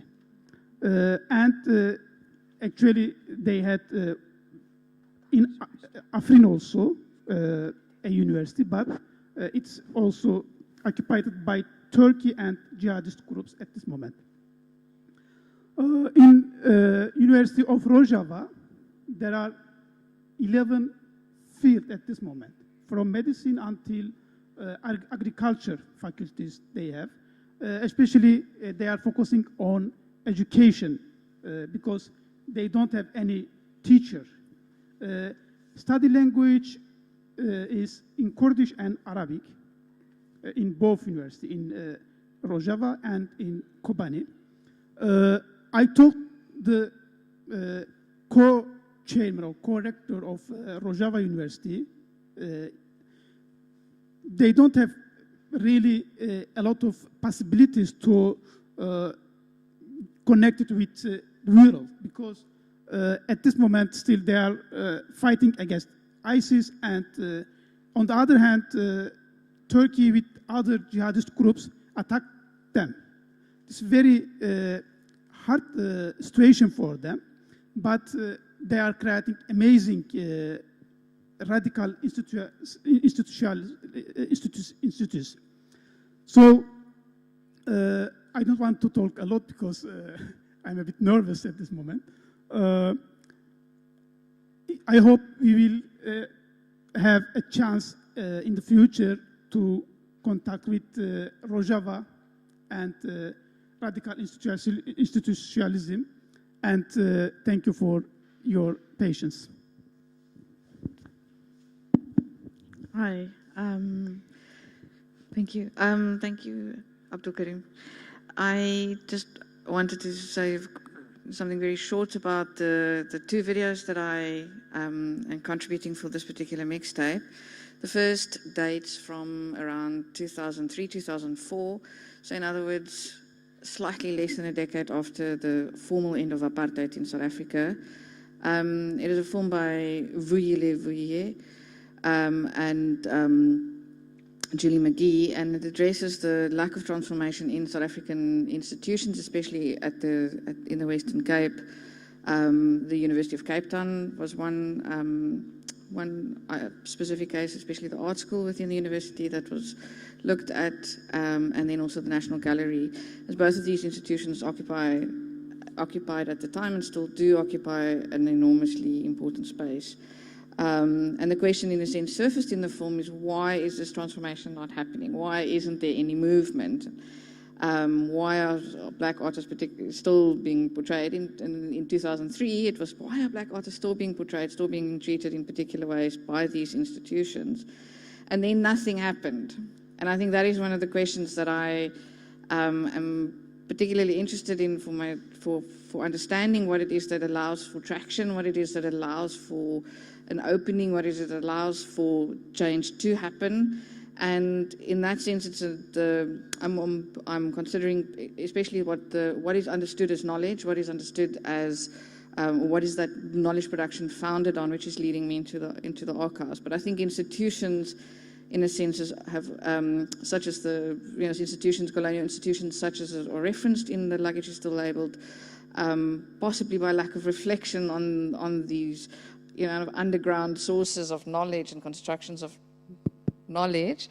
That is one of the big failures, I think, that happened in these colonial institutions, which means that the Rhodes Must Fall and Feet Must Fall movements of 2015 and 2016, 2017, more or less, made that inevitable. And by that point, it was a very different kind of moment for these institutions, and that's the kind of thing. So that's it.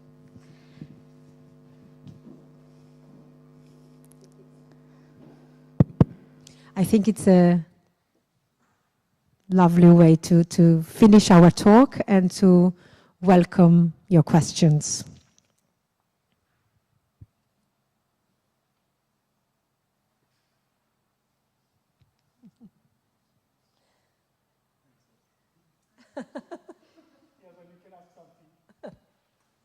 Maybe you can ask questions to each other. No, perhaps I sort of, without abusing my sort of moderator role. Okay. Shall I bring you? Otherwise, it's not recorded. Okay. So that's the thing. Thank you. Hi, my name is Tiwa, and my question is for you, actually, about the Rojava informal institutions at the moment, and how, I'm just quite curious how it functions. How are people gathering? How is the beginning, this transition of a moment from okay, now that there is still threats, but then there is this motivation to also kind of continue, resume, or start something new? Oh, thank you. As you know, the international union or international, sorry. Otherwise, there is this shell in front of you. Yeah, okay. America, United States support to Kurdish people in Rojava at this moment with international coalition. Otherwise, they can't struggle against Turkey at this moment, to be honest, because they don't have any thing to protect themselves against Turkey. But what they are doing, first of all, revolution in Rojava, actually a women revolution. There is an amazing development in Rojava about institutionalism, from music until education, from economy until law and medicine, with really less possibilities, with really, but there, I call it victory of will. They are fighting against a few, not only against ISIS. They don't have any money actually, but they are creating opportunities. As I researched about there, and I have relatives there too, especially University of Rojava created amazing things. Unfortunately, University of Kobani hasn't a website yet, but Rojava University has an amazing website. You can find information about it in English, rojava.com. And they have an amazing collaboration. It's very important for them. One thing about University of Kobani, in I think at 18 April in 2021, Slavoj Zizek, Esther, gave a conference online for University of Kobani. And he was very enthusiastic about Kobani. He said, I came to Turkey to come to Kobani, but Turkey didn't allow me, didn't give permission to across to the border to come to Kobani. Many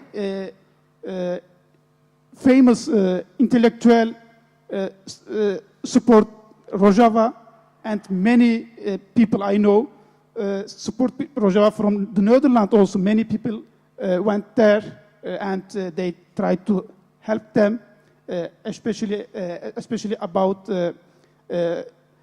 agriculture, because Rojava also a land, there is no mountains in Rojava except Afrin. There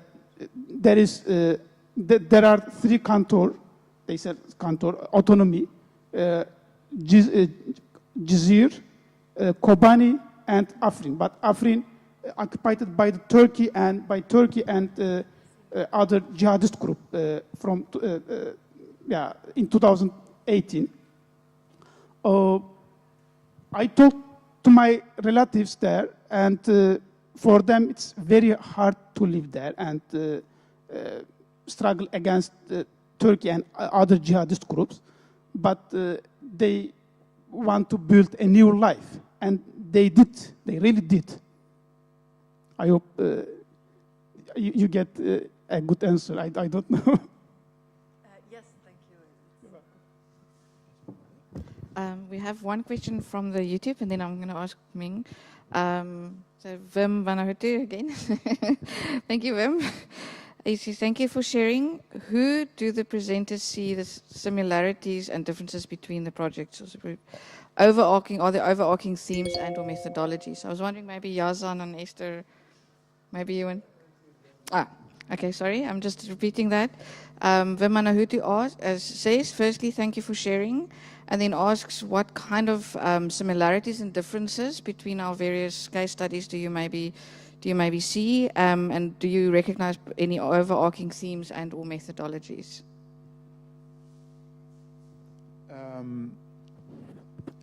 Yeah, I think, maybe, is it again? Okay, I'm going to stand here. Yeah? No? Okay. Maybe there are similarities more than differences, in the sense that it's a global scene, or it's a global structures of these cultural institutions that were produced under certain geopolitical moments of. I remember at the beginning we were speaking about, like what happened at the beginning of the 90s, when the end of the Soviet socialist era, the signing of the Oslo Agreement, the end of the Lebanese civil war, all these, and like maybe the moment of neoliberal economy with all the donors economy that came in and began to reshuffle and restructure the civil society and the cultural institutions that has been established at that time. And so this kind of cultural economy creates these similarities that I think makes our cases somehow similar to each other, but maybe I just say about the differences. I think it's in relation to the state. Maybe I speak about Palestine here, which there is this relation to the state that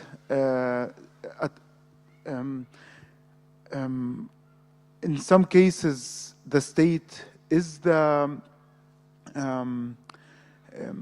kind of the end result. The goal is to reach a state, and I would say in a more radical cultural practices, it's how to imagine beyond the state. So this is, I would say, a difference in the Palestinian case of how to relate to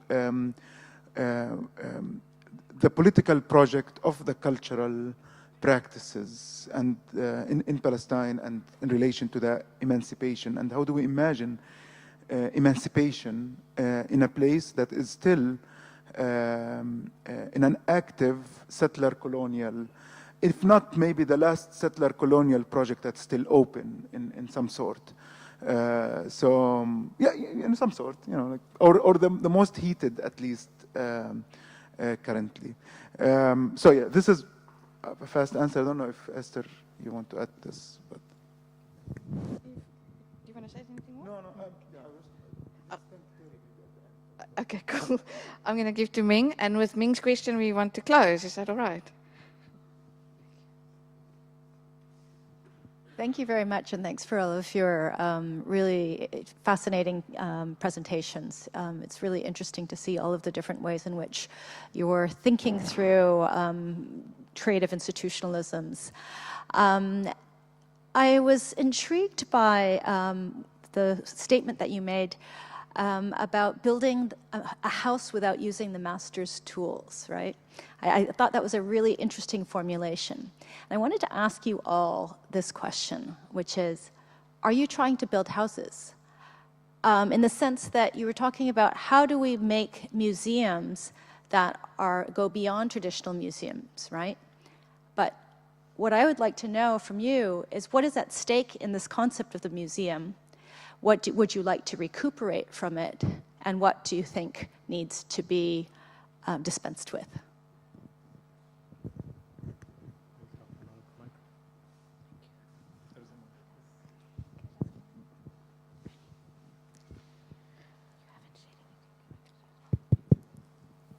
Yeah.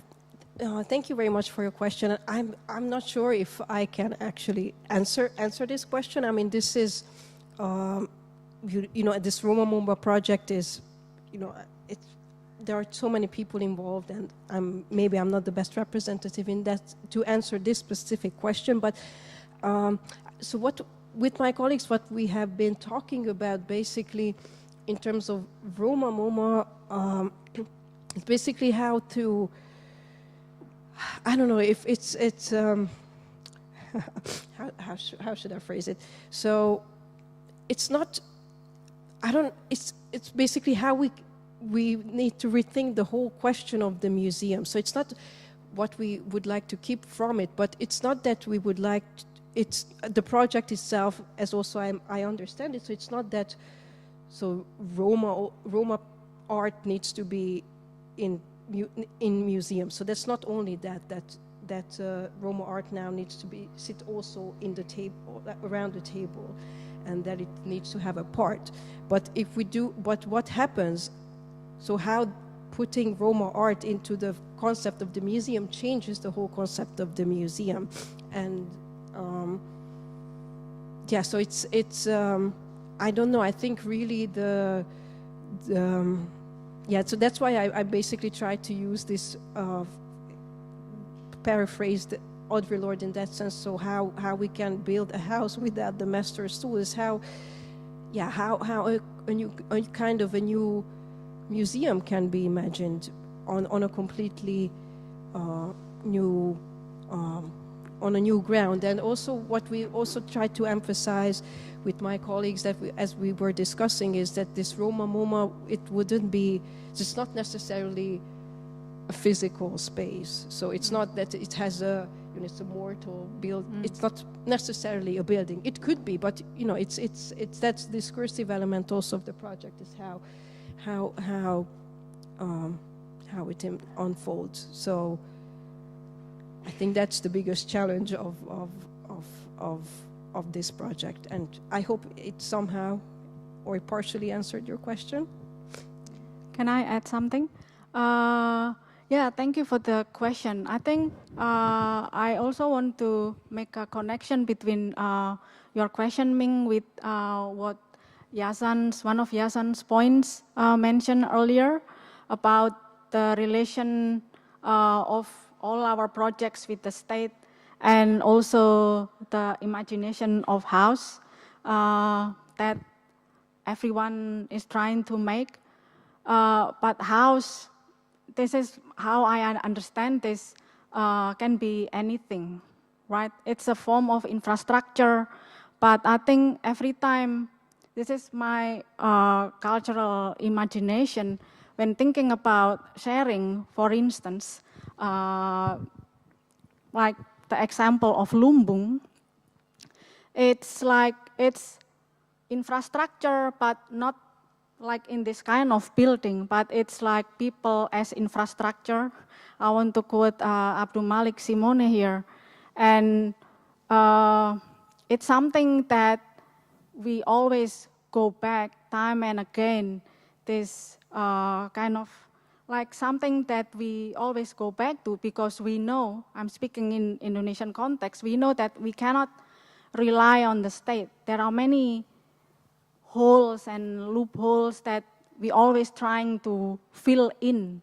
And I think that's the kind of mode of thinking that alternative spaces and cultural activists that I know is trying to think. And also, so Melanie Budianta, she also coined this concept, emergency activism, to refer to the rise of independent organizing in Indonesia in post-1998, post-reformasi.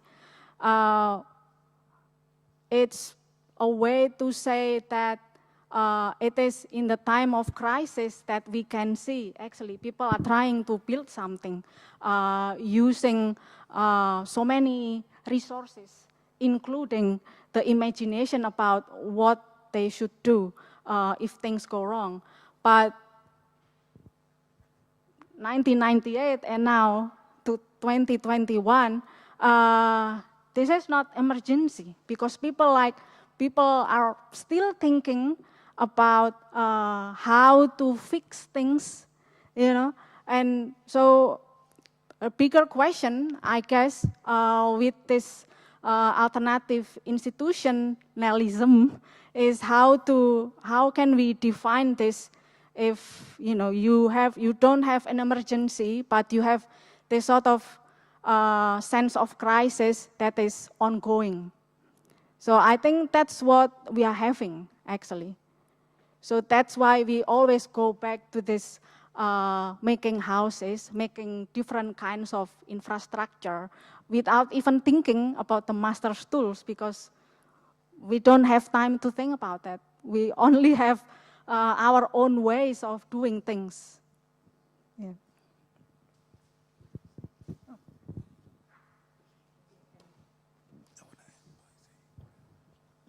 to answer Ming's question, I would say that first of all, we don't know yet. I mean, we are still, and I think this is also very much of a question also for Word in Public Cultures, but we do not know yet. And I would say the answer is not predetermined.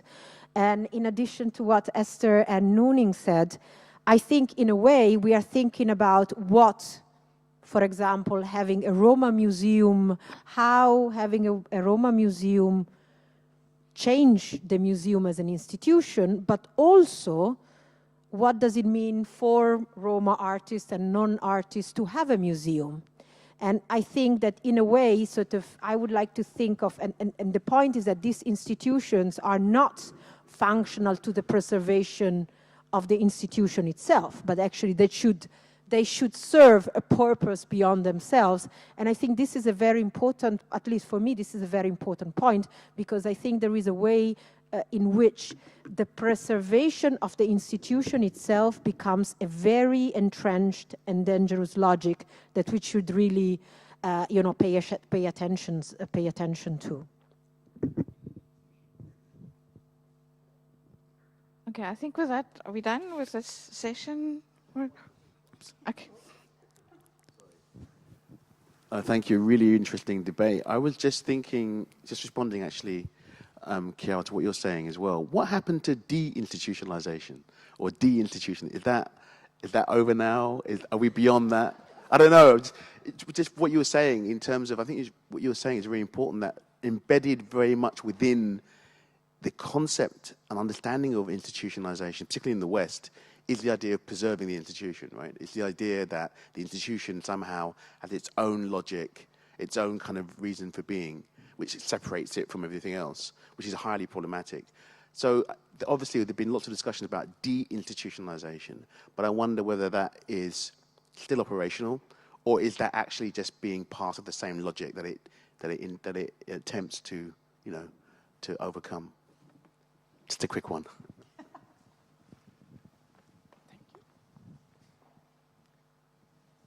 Well, I have my own answer. I'm not sure that maybe others can also add their own thoughts on that. I think that, in a way, I think that no institutions is no solution, because I'm thinking along with my friend Nikita Dhawan and her theorizing around the state, that in a way we need the state, because we can talk about abolishing the state. In a way, it's a luxury that we can think about here, but if you are a stateless person, you know that you are sort of you are vulnerable to the most horrific violence, and therefore, so we need, I'm not sure, I don't think we need the state, or I think we need to reimagine the state. At the same time, I think we need institutions, and you cannot sort of throw the baby with the bathwater. And in a way, this is also what Nooning was saying. I saw that very clearly in Palestine. We institutions are very important for sort of collective life to flourish. The question is what kind of institutions, and how can we sort of change them, learning from the Rojava and unlearning from sort of the habits that are imposed on us by the institution, like the hyper-white museum that is so shocking in Karin's video. Again, my mic, if possible. I think one of the questions that we had to practice at Khalil Sakakini Cultural Center is a question of so how do we practice our critique of power?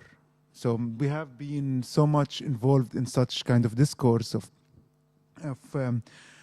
critiquing the structures of power, the practice of power, and how power is practiced on us. But I guess then the question came to us is like, so how do you practice it once you are in power? Meaning that I think here the question of what is a house, what is we are building, what is a state, is a question of what do we do when we are in a position that we can practice our critique of the structures that we are involved in. And this is, I think, in my whatever time as a director, is that the tools or the institution and whatever you put in before it, no, deinstitutionalization, post, I don't know what, X. I think it's a matter of the institution as a certain practice of power that we somehow seek to critique, but also at some point we have to practice it out of the conditions that we are part of, and circumstances that comes with such being active in the field. And I think this comes from practice more than in theory, because I think theory provides us with lots of critique, but the practice provides us with a certain reality of engaging with that critique, or if you once succeed, I don't know, in breaking through because of urgencies, because of crises, because of different circumstances that allows the people who have not been in power to be in a position of power. And then the question comes, what do you do?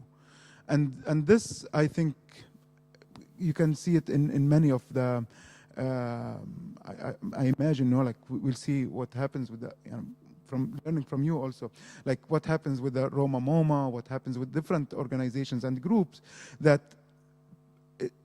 propose a certain power structures that allows the powerless, or who was powerless, to practice and to be critical of the practices of power through practicing them. And and this is what I hope we see here in this research. But if it's ending, I want to thank Terry. Yes, please go. Yes, Terry, who has been with us through the whole process in designing the website, which I want to say, please check our website. It's like and subscribe. We have a mixtape on it. It's gonna be updated every few months, so it's something to come back to every now and then. We are not social media, but you can share us on your social media. So it's called imagineart.humanities.uva.nl. Some advertisement is always important. Yes, and and this is it from my side. Thank you. Do you want to? So over lunch, so we're breaking for lunch. We're reconvening at about 2 o'clock, right? 2 o'clock. So it's a bit less than an hour. But while we're on lunch, we're going to play the pilot of our podcast, Connecting Oceans, which was a series of a conversation that's led into the assembly. So you can either choose to listen to it here or on YouTube, or you can go to the radio station and listen to it there. Thank you very much. See you later. Thank you. And thank you also, Nooning and Karin, for everything.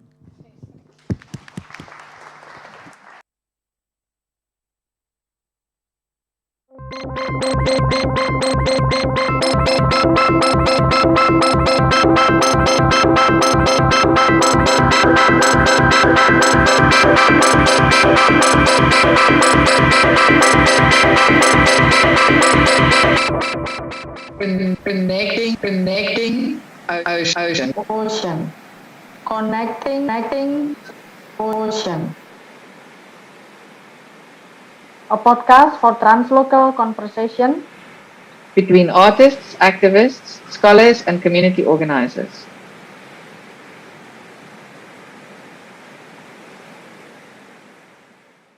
Hi everyone. My name is Nuraini Juliastuti. I'm here with my friend Karim Zaiman, and we are doing first episode of podcast Reasoning of Amsterdam Assembly, part of Building Public Culture. Today we are here with 3 guests.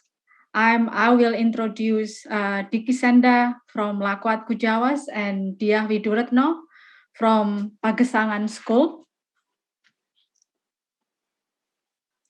And Pagesangan School is a village school in Wintaus Village, Yogyakarta. This school aims to nurture a sense of collective resilience that embedded in a strong subsistence farming and community economy. That's what makes me really interested in Dia's works in the first place. And Diki Senda from Lakuat Kujawas. Lakuat Kujawas is a library, social enterprise powered by the community in Molo in South Central Timor, Indonesia.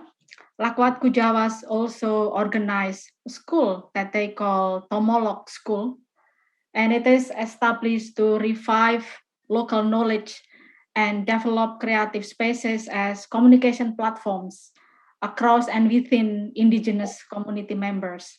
I'm interested in the works of Dia and Diki because they show resistance and resilience which taking place within the frameworks of long-term and independent community organization. And most of all, I love seeing Lakuat Kujawas and Pagesangan School's Instagram account because they show that their works would not be possible without including the creative minds in their works. So they do managing natural resources, food waste, thinking, entrepreneurship, and within that, they doing art practices that form the diverse areas for reclaiming, repairing, and producing new knowledge. Over to you, Karin. Thank you so much, Nuning. And yes, it is so nice to be introduced as friends, because I feel this is such an important part of how we're thinking about these things is in terms of connectedness and so on. And it's really wonderful to see everybody. I'm going to introduce Torik Jenkins. Torik and I have kind of worked together in various kinds of capacities, been in conversation for a number of years, and I've grown so respectful of all the work that he does on a variety of fronts, and a variety of positions that he occupies, including the chair of the Kara Restorative Justice Forum, High Commissioner for the Gorangakona Khoikhoi Traditional Council, as a UN Human Rights Watch person, and as an activist also around various issues that in the city of Cape Town.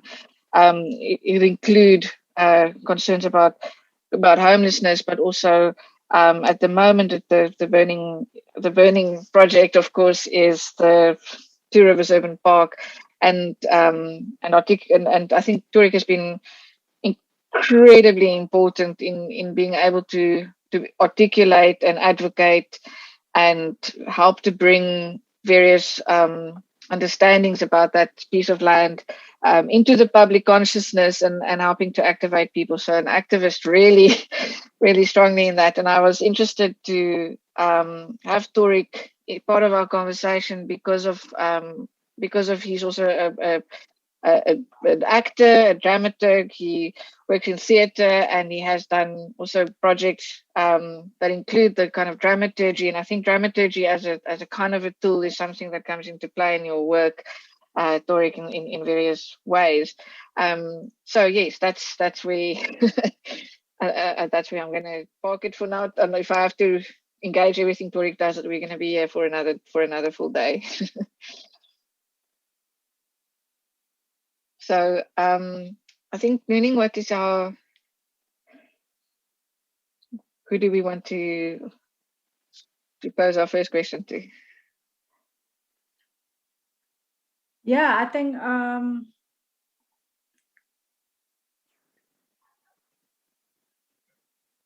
we can start with we are actually thinking that Torik and Dia and Diki can hopefully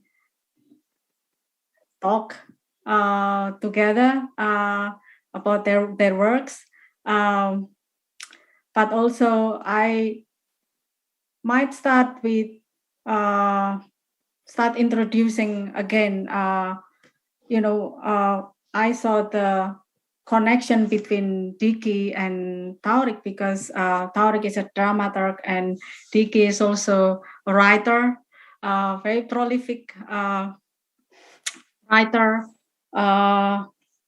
published books and novels, and now he's for the past 2 years creating or rewriting stories from Molo written by the children, and then translating the process from Indonesian to Dawan language. And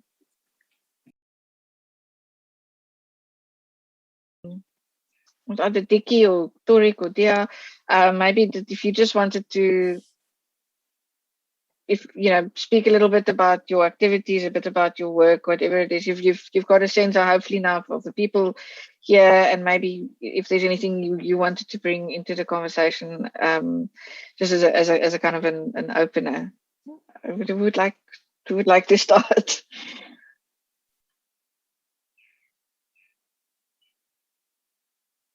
Okay, so my suggestion maybe is that shall we say this almost start with either Diki or Torik or Dia, maybe if you just wanted to, speak a little bit about your activities, a bit about your work, whatever it is. You've got a sense, hopefully now, of the people here, and maybe if there's anything you wanted to bring into the conversation, just as a kind of an opener. I would like to start. yeah, I think I want to just to pick up on that. I know that Dia and Diki for the past 2 or 3 years have been really engaging in the public discussion about land and farming and the needs to think seriously about thinking about the community knowledge and the knowledge produced by the indigenous community. And I can see that Dia and Diki are now really at the forefront of these discussions in Indonesia, and people really start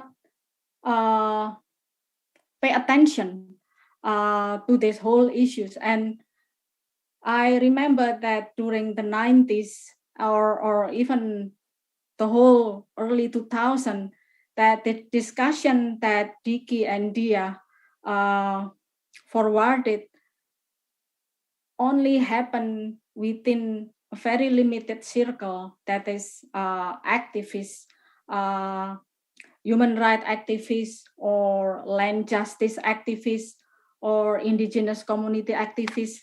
But now, I think Lakwat Kujawas and Pagesangan School really help to bring these points to the public.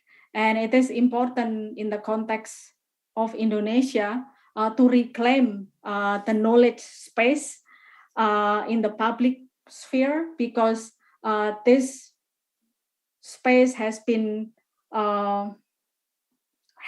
but now it is actually still is dominated by the state and all of these gatekeepers around them. So maybe we can start with that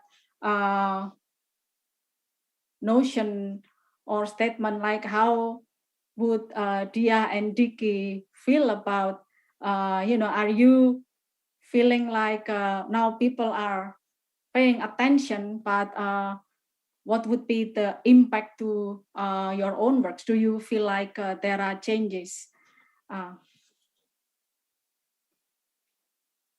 If you can say something, one or two about that.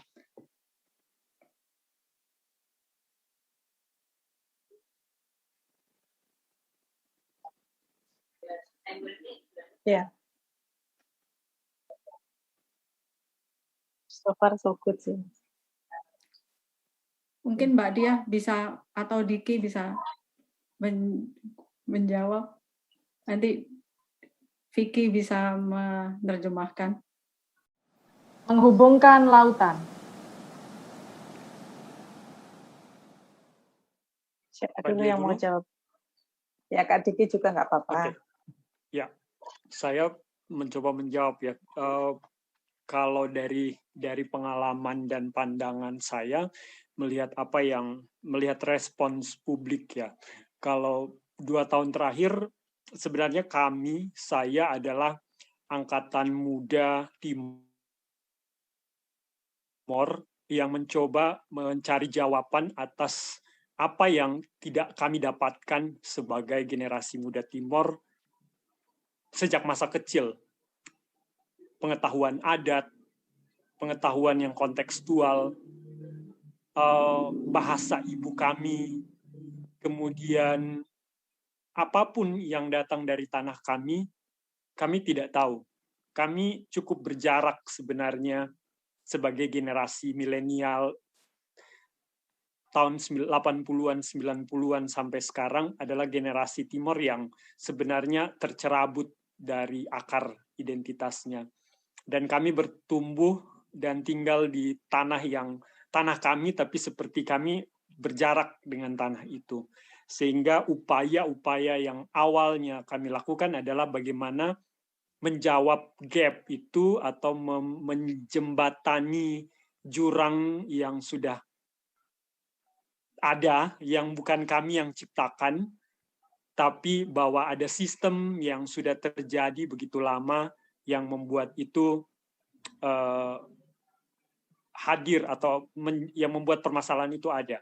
Sehingga yang kami lakukan adalah membuat ruang itu, menghadirkan ruang berkumpul, ruang untuk bertukar pengetahuan, ruang untuk belajar pendidikan kontekstual, ruang untuk belajar mengelola makanan lokal kami, ruang untuk belajar menenun, ruang untuk belajar bahasa ibu kami, seperti itu.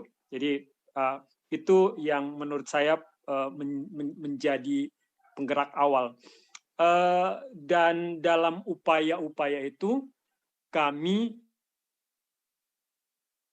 memakai cara dan pendekatan kami sebagai generasi hari ini, sebagai generasi yang tumbuh di era internet, generasi yang juga sudah terpapar dengan banyak sekali pengetahuan dari luar, tapi ada upaya untuk mencari jati diri, mencari identitas, dan kami mencoba untuk memakai pendekatan-pendekatan baru, memakai teknologi, memakai ruang baru dengan semangat yang lama. Artinya bahwa dulu ada ruang-ruang berkumpul itu, tapi kemudian sekarang tidak ada, dan kami menciptakan ruang-ruang itu dengan semangat yang sama, tetapi memakai medium yang baru atau pendekatan yang baru.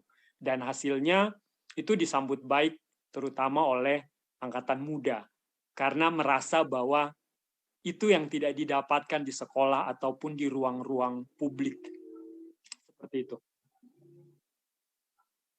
Lanjut ya. Oke, saya akan melengkapi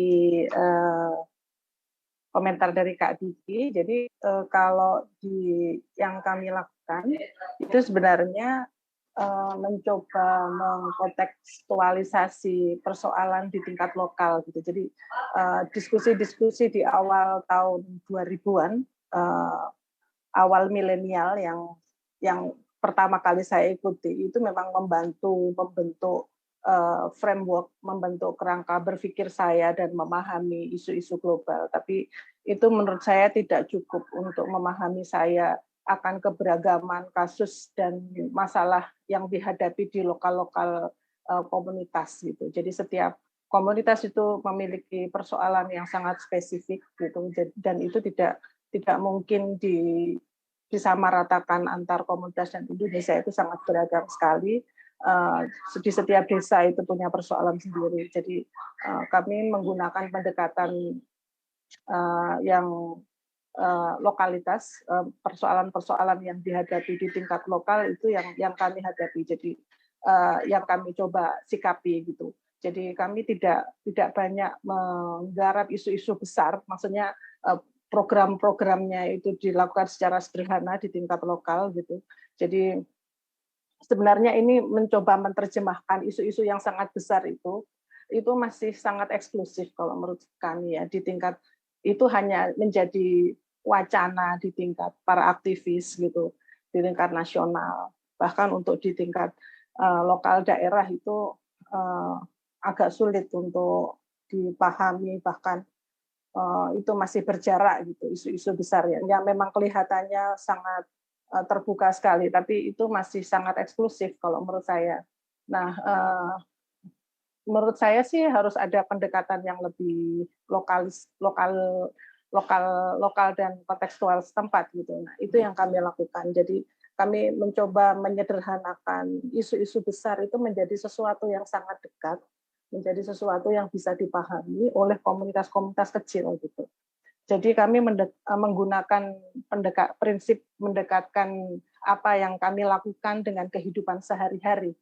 Jadi apa yang kami kerjakan itu harus relevan, harus kontekstual dengan apa yang dijalani, kehidupan yang dijalani. Jadi kegiatan-kegiatan yang kami lakukan itu bukan menjadi sesuatu yang asing, bukan sesuatu yang aneh gitu bagi segenap anggota-anggota di sekolah pagesangan. Gitu.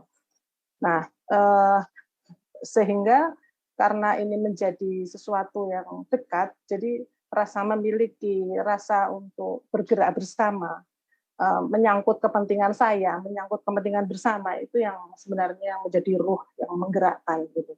Jadi kunci dari apa yang kami lakukan adalah mengkontekskan, kemudian membuat itu menjadi lokal, isu-isu besar tadi mengkontekskan di tingkat lokal, kemudian membuat itu menjadi sederhana dan mudah dipahami, tidak menjadi hal yang eksklusif dan menjadi bagian dari kehidupan saya gitu. Nah, itu yang kunci dari apa yang kami lakukan. Jadi proses-proses di awal memang akan sangat membutuhkan energi besar, karena pertama yang harus dilakukan adalah membangun kepercayaan antara saya dan teman-teman anggota yang lain, kemudian juga membangun kepercayaan untuk mampu bekerja bersama, gitu. Membangun kepercayaan bahwa ini adalah kerja yang memang harus dilakukan karena ini menyangkut kepentingan kita dan kehidupan kita, masa depan kita, gitu. Nah, energi yang sangat besar mungkin dibutuhkan di 5-10 tahun pertama. Sehingga nanti ketika itu sudah terbentuk, trust itu terbentuk, partisipasi itu akan sangat mungkin dilakukan. Jadi memang kegiatan kami itu sangat kecil. Kami menyebutnya sebagai arus kecil. Tapi kami punya anggota-anggota yang sangat militan. Militansinya sangat kuat. Karena memang prosesnya itu dilakukan secara perlahan, lokal, menyentuh ke kehidupan pribadi masing-masing. Gitu. Ikatan antar kami itu juga sangat personal, hubungannya itu seperti kekeluargaan, gitu, seperti keluarga. Itu yang membuat kami bisa berjalan hingga sejauh ini. Jadi menurut saya ketika saya ditanyakan apakah keterbukaan atas isu-isu besar itu membantu, antara ya dan tidak ya. Ya, keterbukaan isu itu tidak semata-mata tidak ada gunanya. Bagi saya itu membangun kerangka, memang perlu ada gerakan terkait isu itu ya, isu kemanusiaan tersebut. Tapi itu tidak cukup, harus disederhanakan lagi di tingkat lokal karena jatuhnya akan sangat berbeda di tiap komunitas. Prioritas persoalan yang akan disikapi di setiap komunitas itu akan berbeda. Nah, kami mendekatkan, menyederhanakan isu-isu besar itu menjadi isu-isu yang sangat kontekstual bagi kehidupan setiap orang yang terlibat di gerakan itu. Itu mungkin ya. Saya nggak tahu ini menjawab pertanyaan Mbak Nuning atau tidak. Nuning, can I ask Torik maybe to maybe respond a little bit to some of the themes that have come up by making reference to your own activism and how you understand, especially the possibly starting with the Two Rivers Urban Park work that you're busy with, but feel free to wander in any direction, I think, from there as well.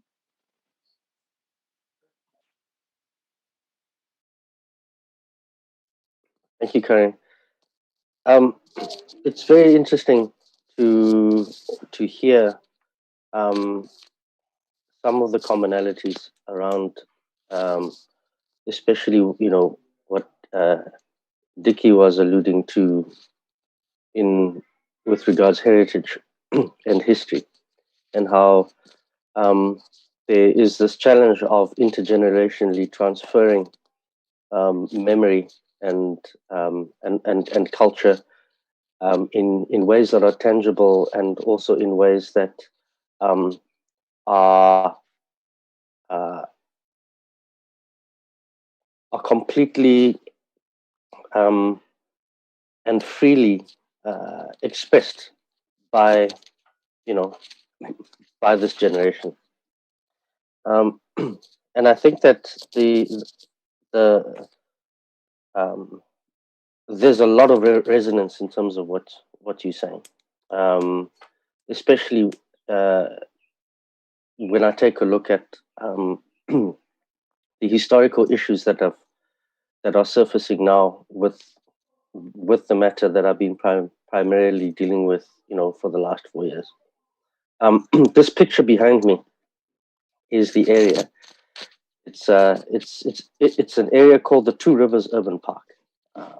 It is a conservation area.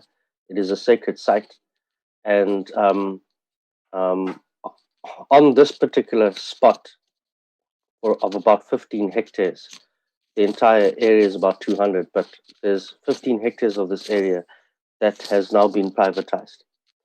It was sold by government to a private developer, and this developer wants to put up an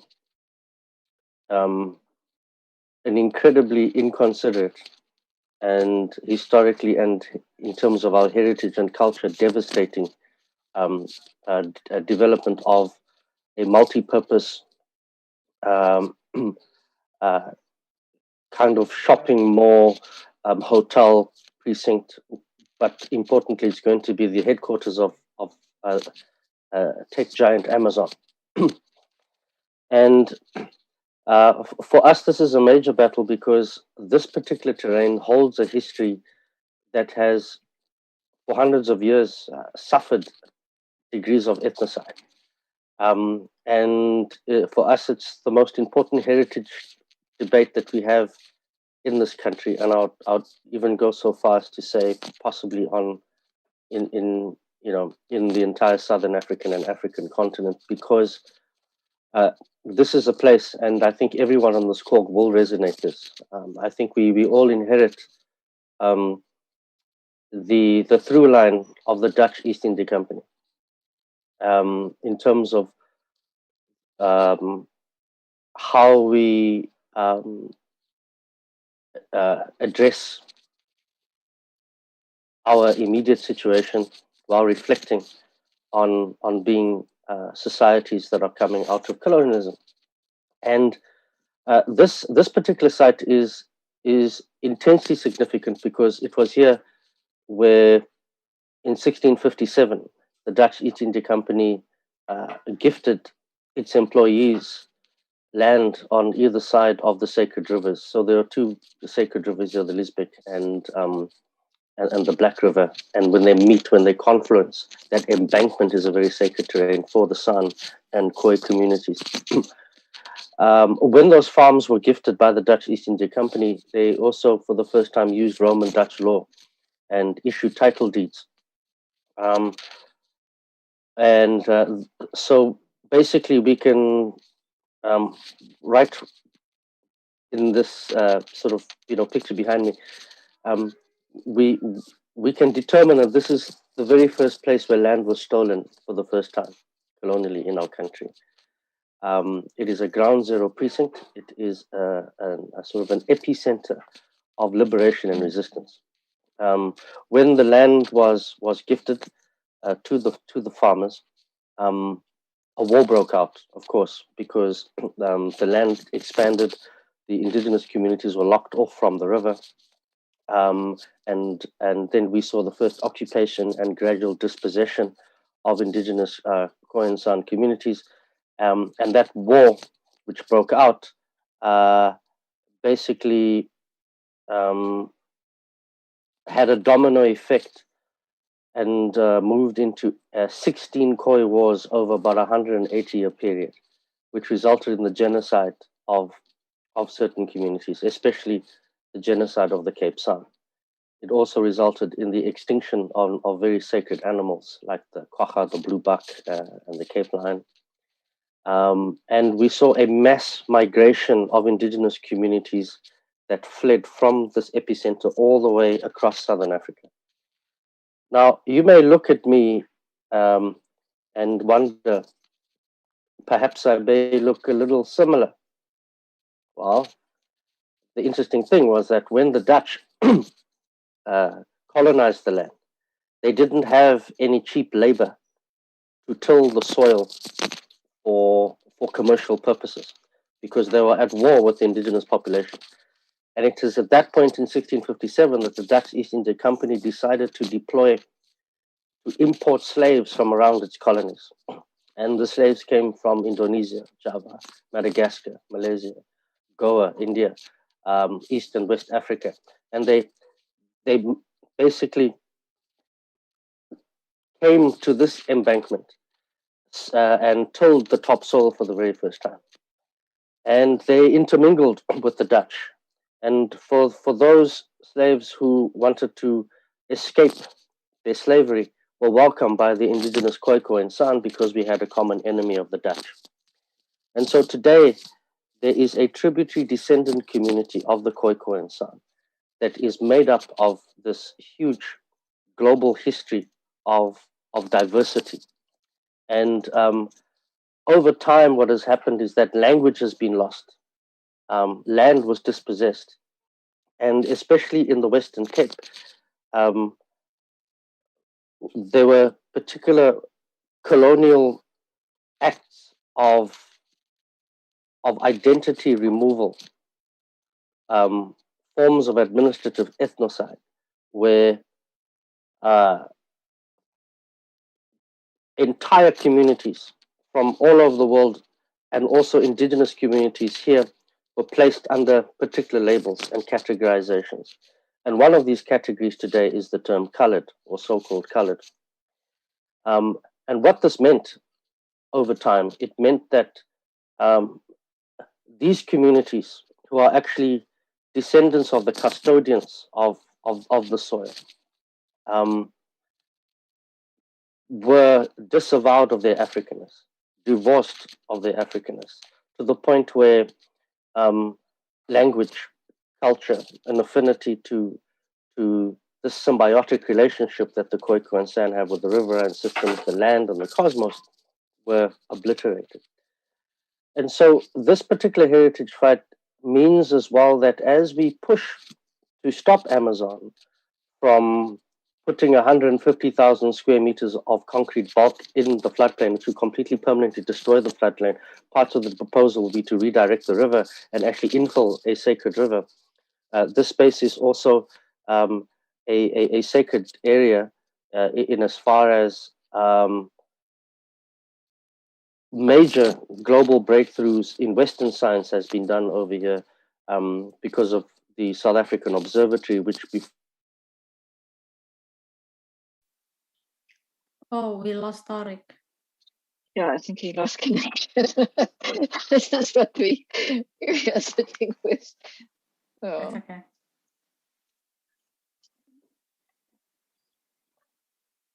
Okay.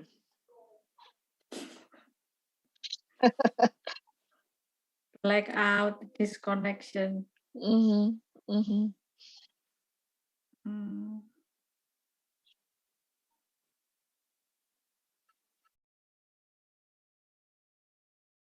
Okay, great. Sorry about that. I think there was just a connection problem, which I've solved on my side. Yeah, so there is a massive need in terms of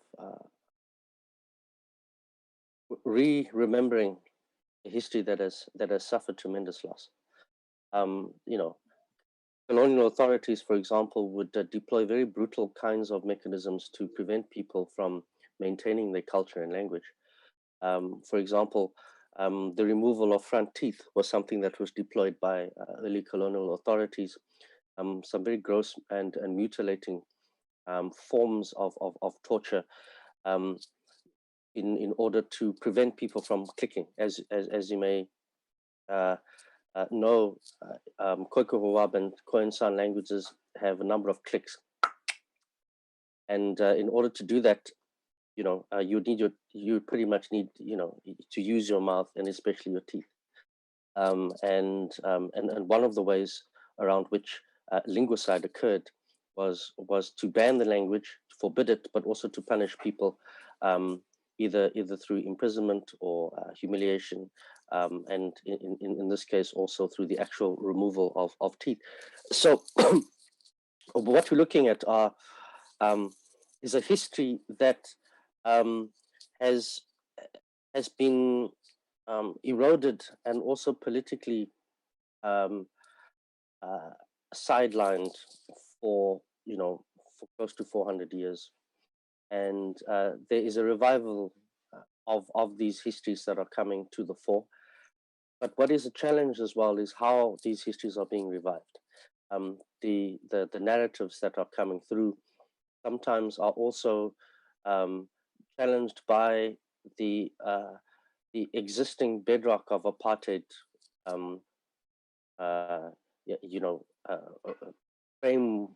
frameworks of thinking, which is very much around divide and conquer, ethno-nationalism, can be quite racist, etc.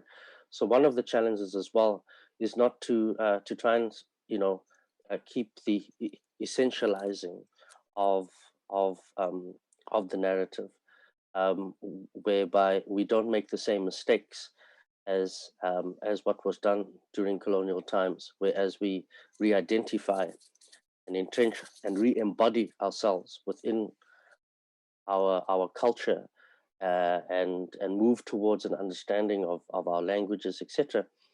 That we do so in a way that is also within the ambit of a constitutional democracy, that it does not take away the rights of anybody else. And I think that is a sort of an important challenge. So just to then echo our colleagues on the call, with Dia as well, in as far as just the time that it does take to nurture trust with communities, especially communities that are so vulnerable and fractured already. That there is a tremendous amount of trauma still that needs to be dealt with, intergenerational trauma of things that have been kept hidden so deeply that they are volcanic. They have the potential to erupt volcanically if not taken care of. And so we begin to see the fault lines of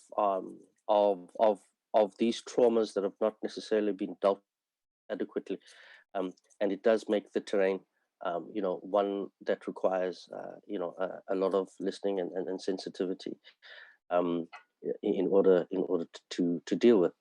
But there is a very interesting historical lineage and footprint within the Chamisa people, the tributary descendants of the San and Khoi, that includes, people from the Java, from Goa, from Madagascar, and all parts of Africa.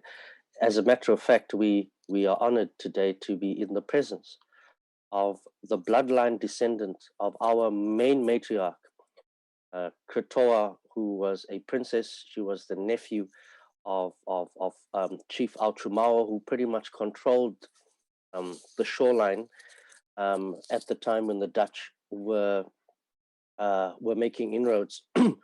And that direct descendant, who is also a member of the Gorinai-Kona Council, is actually Karin Zeman.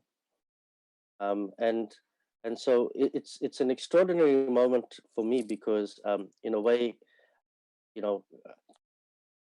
having this conversation is in some form or the other is almost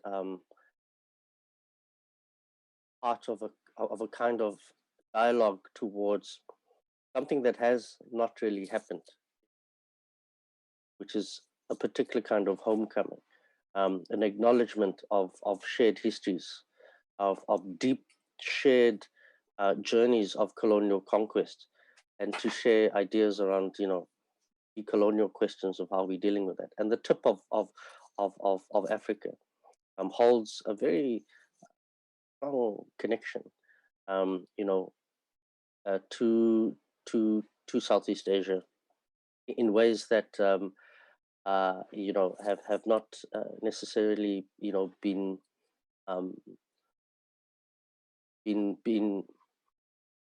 thoroughly nurtured, in a way.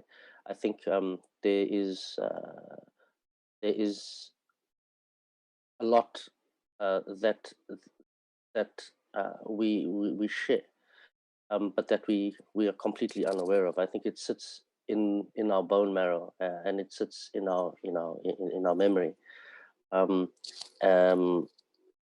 so the reclaiming of these knowledges in space, and what is the public knowledge, what is customary knowledge in a way that connects the oceans, these two oceans that we share.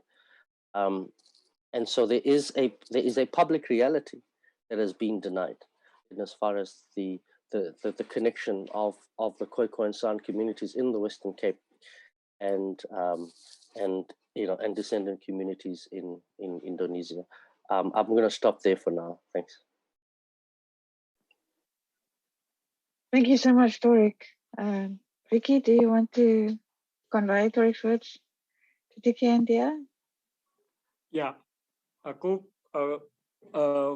merasa bahwa ini menarik, menyambung dengan apa yang disampaikan oleh Taurik, bahwa sepertinya ada pola-pola yang sama terjadi, berulang, dan pola-pola itu bukan soal penghancuran tadi ya, penghancuran atau sistem yang merusak, tapi pola-pola yang sama juga terjadi dengan bagaimana upaya untuk resiliensi, survive dengan itu, atau menjawab itu, atau counter balik dari hal-hal negatif yang dilakukan oleh masyarakat adat, itu juga menurut saya juga menarik. Poin yang pertama, saya melihat dari perjalanan sejarah ya, persis seperti yang Taurik bilang bahwa hal yang sama juga terjadi di Timor. Kita juga sama-sama dijajah Belanda, dan pola-pola yang dipakai untuk menghancurkan itu juga terjadi yang sama di Timor. Dan itu menurut saya juga terbawa sampai hari ini.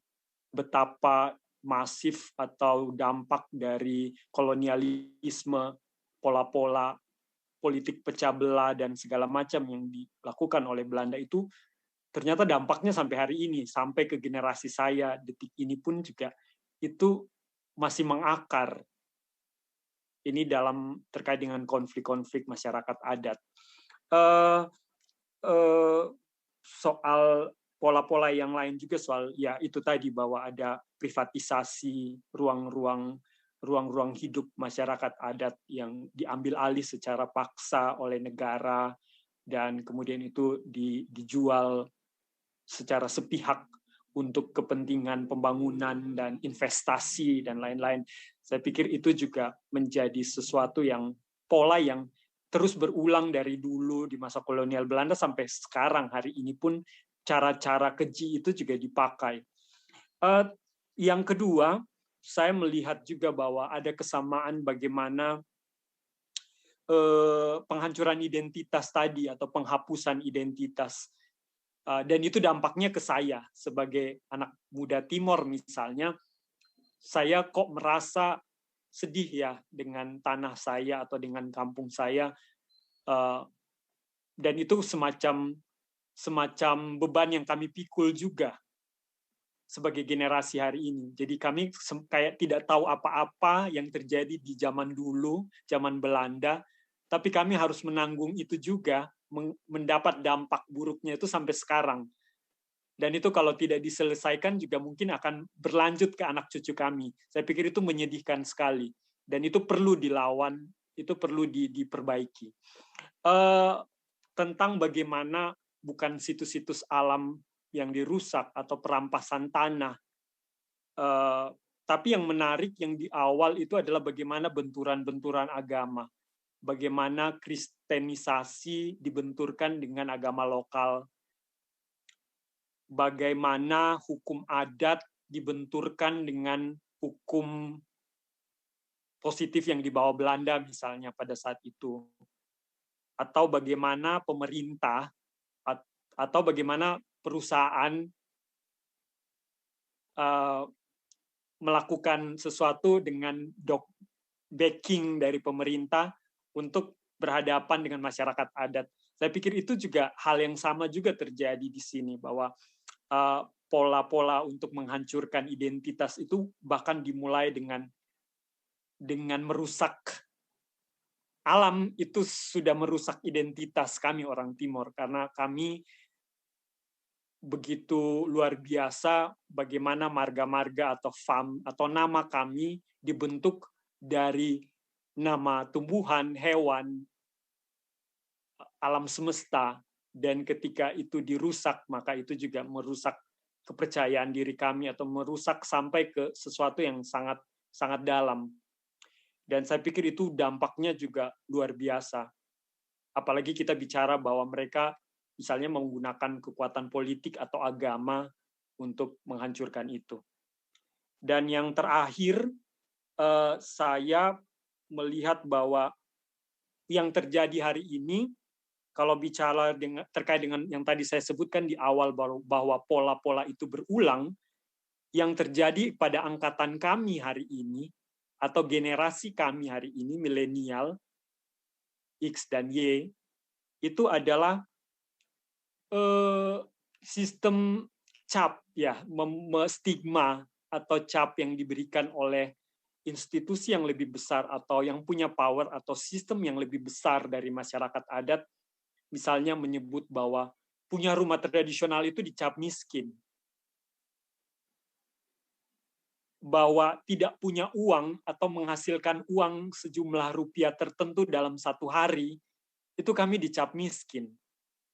Atau misalnya kalau kami menolak tanah kami dirampas, itu kami dicap anti pembangunan atau dicap pembangkang atau itu kriminalitas yang melawan, ya itu ya bertindak kriminal.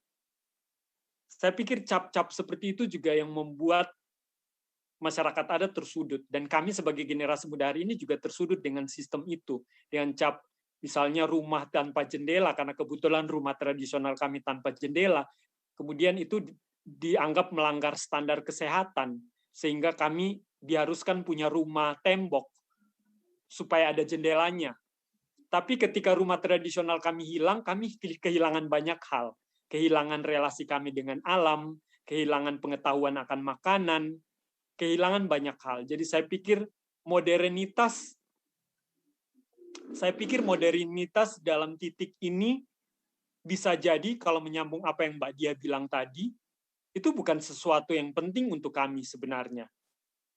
Bahwa di tingkat yang paling kecil, di tingkat paling lokal, jangan-jangan bukan itu yang kami butuhkan.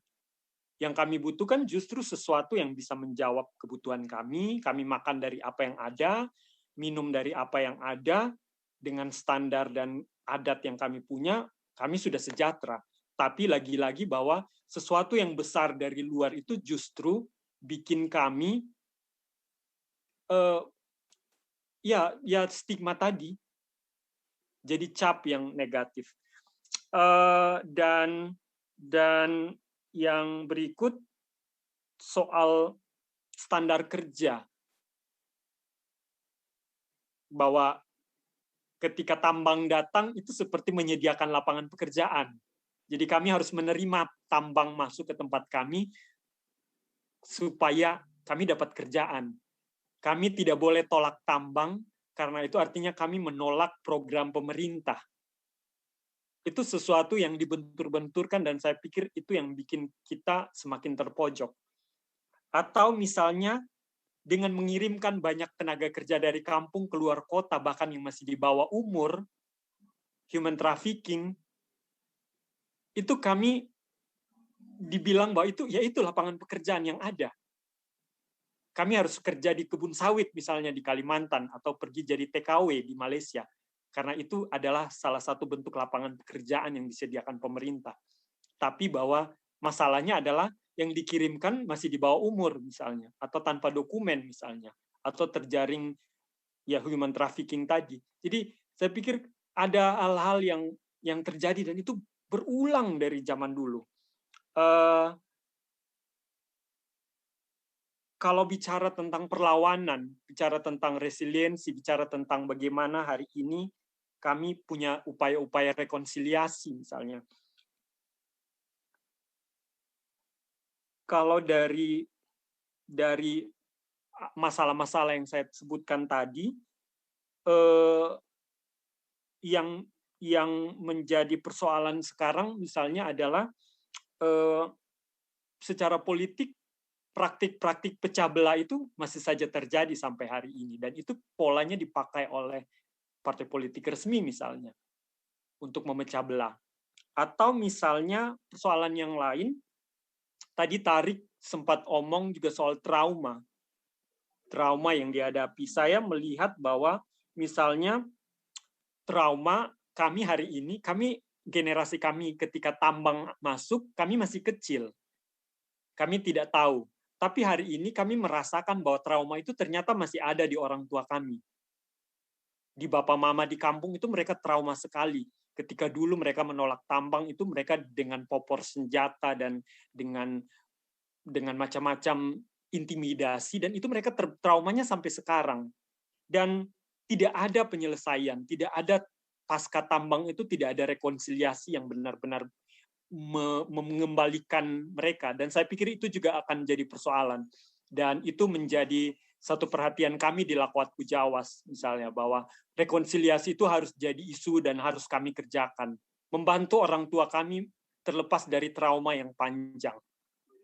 Dan yang terakhir, saya juga mau bilang bahwa ini mungkin juga dampak dari politik pecah belah ya, bahwa figur perwakilan dari masyarakat adat itu juga menurut saya juga ada persoalan tersendiri ya, bahwa ketika masuk ke ranah politik misalnya, representasi dari masyarakat adat masuk ke ranah politik untuk awalnya ya dengan harapan untuk memperjuangkan atau membawa suara masyarakat adat, tapi dalam kenyataannya itu justru membuat pecah belah internal. Saya tidak tahu faktor pastinya apa, tapi ada banyak kemungkinan soal politik tadi yang tidak sehat di Indonesia, yang membuat orang aktivis lingkungan yang awalnya baik, kemudian malah jadi buruk ketika dia masuk ke parlemen.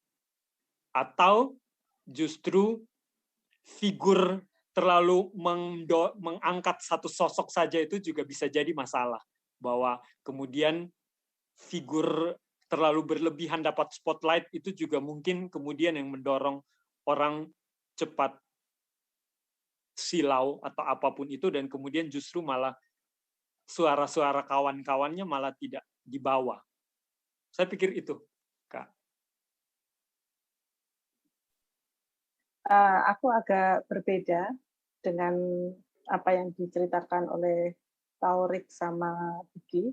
Bedanya apa? Kalau Kak Diki itu latar belakang komunitas yang menjadi basis gerakannya adalah masyarakat adat ya. Kalau kami itu sebenarnya bukan, bisa dikatakan bukan masyarakat adat, sebut saja masyarakat lokal gitu ya. Jadi saya membedakan itu karena kurang ada saat ini ya, saat yang terjadi saat ini itu hukum adat itu tidak terlalu mengikat gitu. Jadi sekarang yang berlaku di komunitas kami itu adalah hukum negara gitu. Jadi apapun yang menjadi peraturan yang dicanangkan oleh pemerintah desa itu yang menjadi landasannya. Gitu.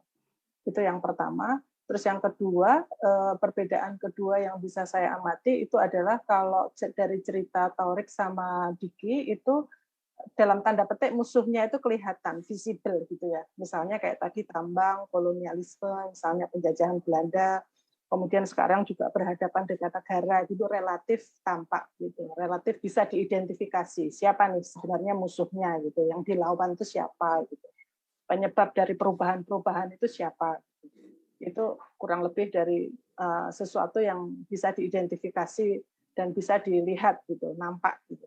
Nah kalau di kami itu sebenarnya saya bisa katakan bahwa yang kami lawan gitu, yang kami hadapi itu sebenarnya sesuatu yang tidak tampak. Jadi invisible, tidak bisa diidentifikasi itu siapa. Bukan tambang, bukan negara, bukan sesuatu yang bisa diidentifikasi ini loh penyebabnya yang harus dilawan gitu. Tapi itu sangat bisa dirasakan merubah semua kehidupan dan sendi-sendi di kehidupan masyarakat, termasuk identitas gitu. Apa sebenarnya yang dihadapi adalah kami bisa mengatakan bahwa modernitas dan sistem global atau globalisasi gitu. Jadi globalisasi itu sebenarnya yang kami identifikasi sebagai musuh yang tidak tampak gitu. Artinya apa? Jadi globalisasi itu lebih tinggi dari negara, dan negara pun takluk dengan globalisasi, dan itu ternyata globalisasi tidak hanya hadir di kota-kota, tapi merengsek masuk, menghapuskan banyak sekali identitas, sistem kehidupan yang ada di tingkat desa-desa, termasuk di desa-desa yang berada di pelosok Gunung Kidul, yang tempat kami berada. Nah, jadi globalisasi itu mengubah cara pandang, kemudian identitas, mencabut identitas, sistem kehidupan, termasuk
tempat kami itu sedang mengalami krisis itu. Jadi masing-masing generasi punya persoalan sendiri menghadapi perubahan-perubahan zaman yang terjadi, di mana pengetahuan yang dia miliki itu nggak cukup mampu untuk menjawab perubahan-perubahan itu. Jadi terjadi krisis, terjadi konflik. Itu mungkin dari saya.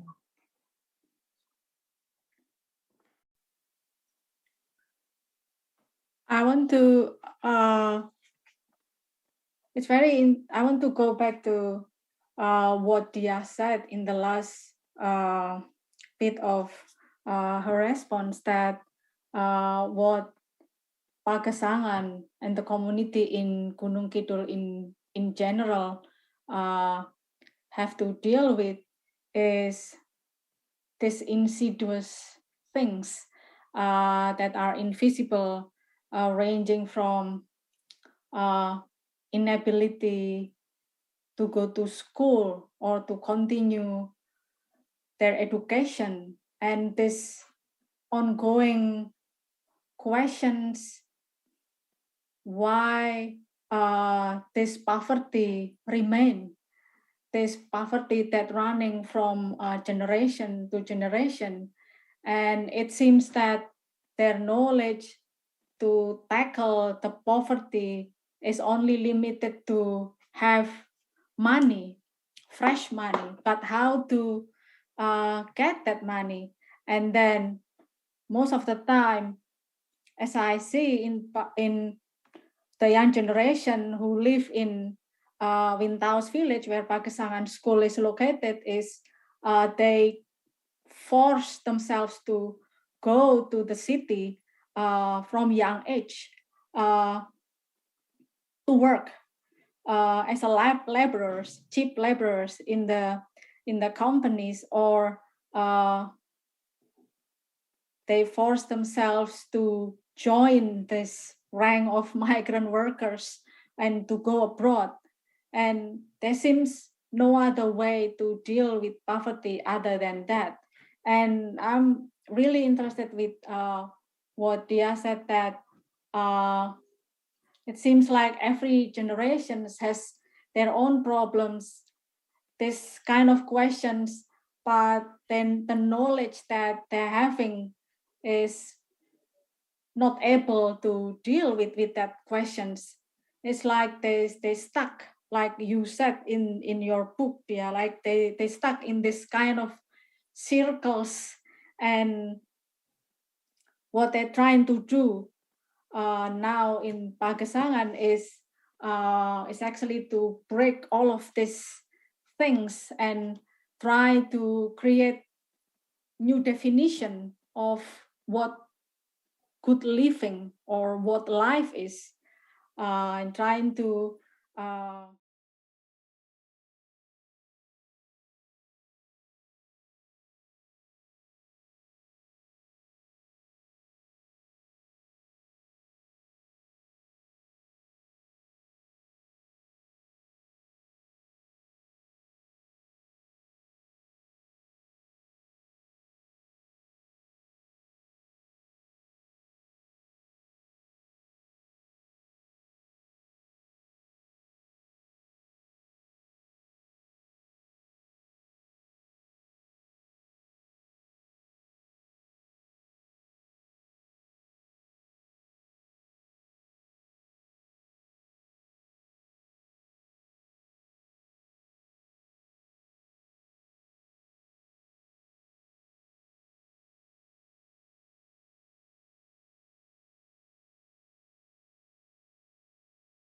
what I know about these three initiatives.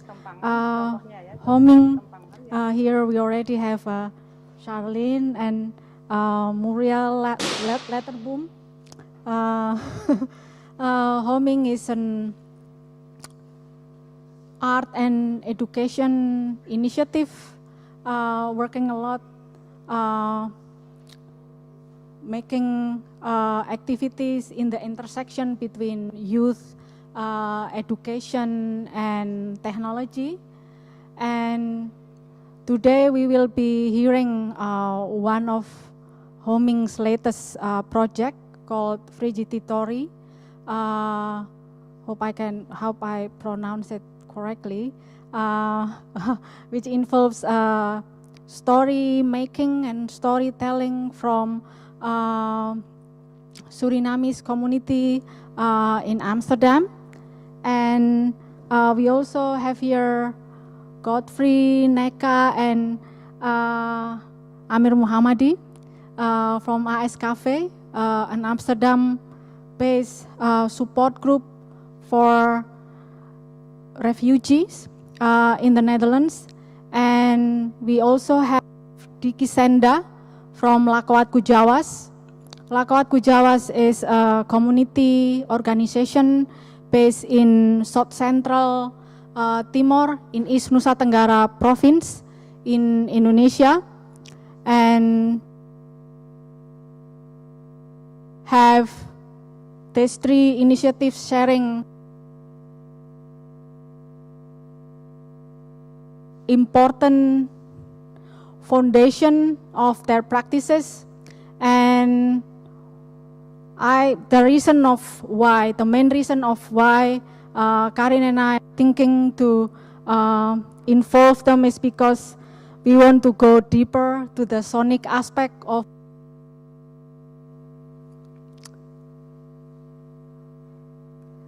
as the main theme of the assembly, and the sounds and stories that passing down from one generation to another, or that live in our memory and our traumas as well.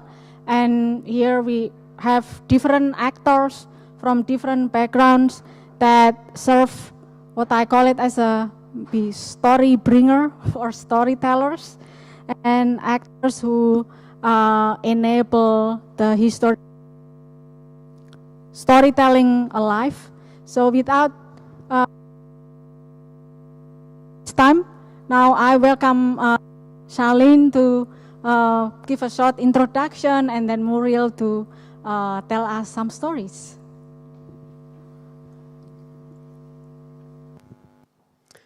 Thank you very much, Nuning, for the introduction. Thank you everyone for invite us from Homing to be here to share our stories with you. I want to introduce in a minute Muriel is going to share her story about her migration and the migration from Suriname to the Netherlands.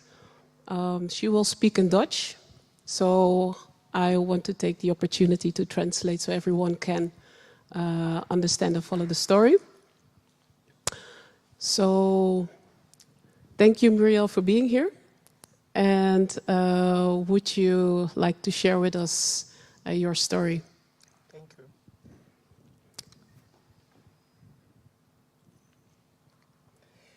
Ik zal me allereerst even voorstellen. Mijn naam is Muriel, 67 jaar oud. Ik wil jullie graag meenemen op mijn indrukwekkende reis vanuit mijn geboorteland Suriname naar Nederland. This is Muriel. She is 67 years old. She would like to take you with her journey from Suriname to the Netherlands. Ik was 18 jaar oud en op goed geluk kreeg ik een beurs om naar Nederland te komen om verder te studeren. Op dat moment kon je niet studeren als maatschappelijk werkster in Suriname. De studie kon je gewoon niet daar doen. Dus als je graag maatschappelijk werkster wilde worden, dan moest je naar Nederland. En er waren maar 10 beurzen en ik viel in de 10. So she got a scholarship. She said she was very lucky to get a scholarship to come to the Netherlands to study here. There were just 10 places available for the scholarship, and she said she was really lucky to get one. And then she decided to come to the Netherlands. Het was een HBO-opleiding. Ik studeerde af in Driebergen, Academie de Horst. Maar ik was ongeveer 4 jaartjes hier na mijn studie, kreeg ik een enorme heimwee. Ik wilde terug naar Suriname. So it was in Zeist, somewhere in the central part of the Netherlands. Was an intern, a place where you could do this, education. But the moment she got here, she started to feel like she wanted to go back to where she came from. Ik hoefde niet lang na te denken. ik ging terug naar Suriname. Ik had zoiets van, ik heb mijn studie afgerond, ik ga lekker terug naar Suriname. Ik kwam aan in Suriname en dan ben je weer in die beschermde omgeving. Je hele familie om je heen. En dat voelde gewoon lekker, het voelde gewoon lekker. Maar na die 4 jaren had ik zoiets van, nou, ik ben naar een andere uitdaging toe. Ik wil wat anders. Ik had inmiddels ook op de PABO gezeten en was afgestudeerd als leerkracht basisonderwijs. So she got back to Suriname, and yeah, she felt actually much more welcome back in the environment where she came from. After 4 years, she decided to do something else. So she started to do a teacher's degree, and then she wanted to see what she can do. She could do more. Ik kwam toen terug naar Nederland en ik koos voor het onderwijs. Van kinderen, die waren alles voor mij. So she got back to the Netherlands, and then she decided to do, to work in education, primary education, because children means a lot to her. Dus dit was mijn tweede avontuur en het beviel me heel erg.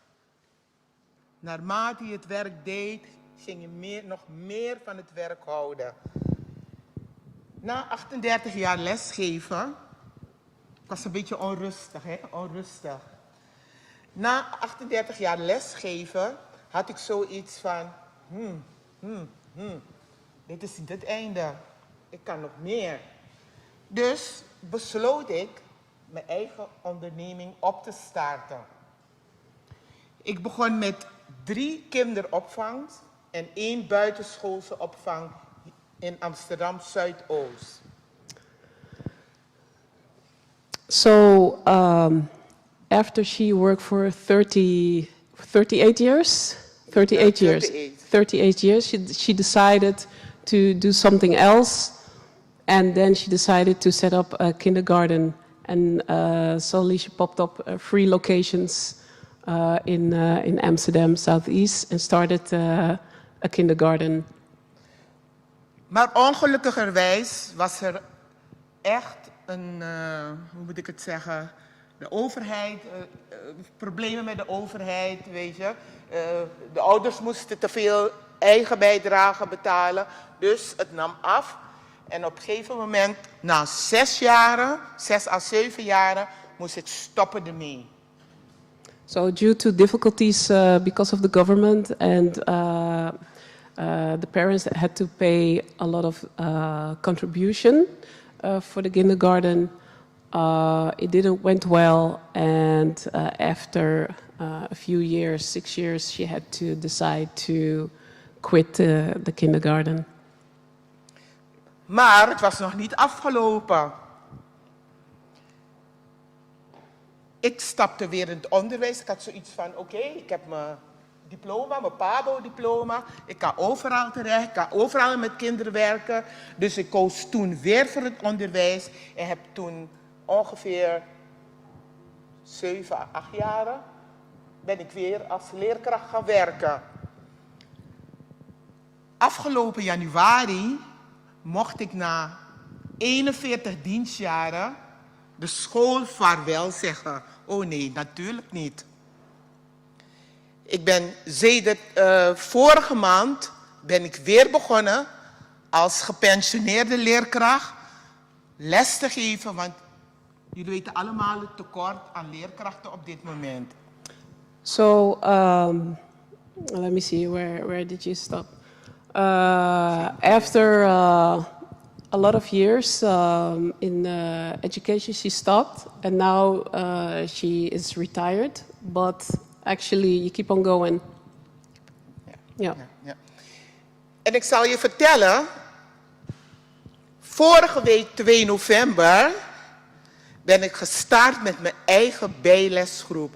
Ik ga nu kinderen helpen begeleiden die een achterstand hebben in het onderwijs.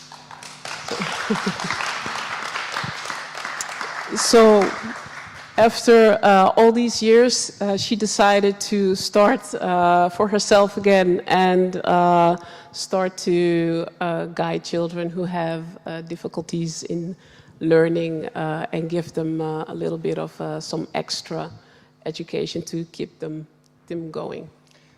Wat ik graag aan iedereen wil meegeven, blijf doorgaan, geef niet op. Wat voor problemen er ook nog op je pad komen, bekijk het op een positieve manier. En ga door waarmee je bezig bent.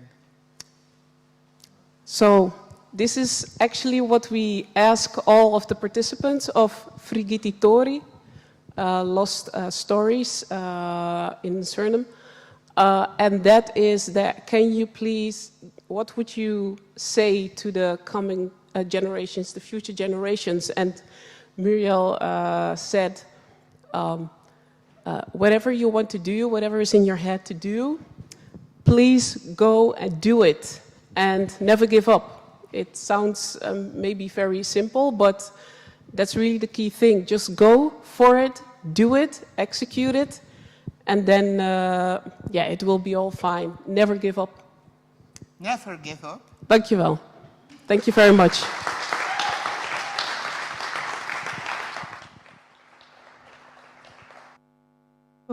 Muriel, for your story. We hope to continue the conversation, but now will invite friends from AS Cafe, Godfrey and Neka and Muhammadi to tell us stories. Please. It is so deep inside me. So when you seek it, search it deep to see the me raised in violence around your saddening silence. It is so deep inside me. It is so deep inside me, so when you seek it, search it deep to see the millions in tears, little children disappear. It is so deep inside me. It is so deep inside me, so when you seek it, search it deep.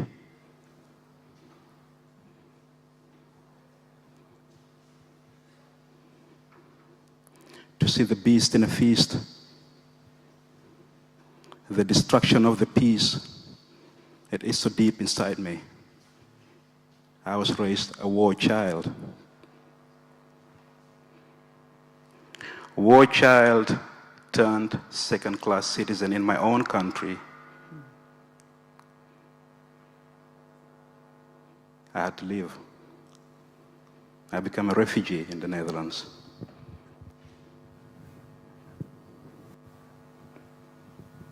So to see that war child, you really need to seek it deep inside. Letting go of having to talk all the time. How can we talk to each other to pass down intergenerational memories? How can we not repeat violent patterns in our ecosystem? My answer to these questions by the Assembly is tell stories.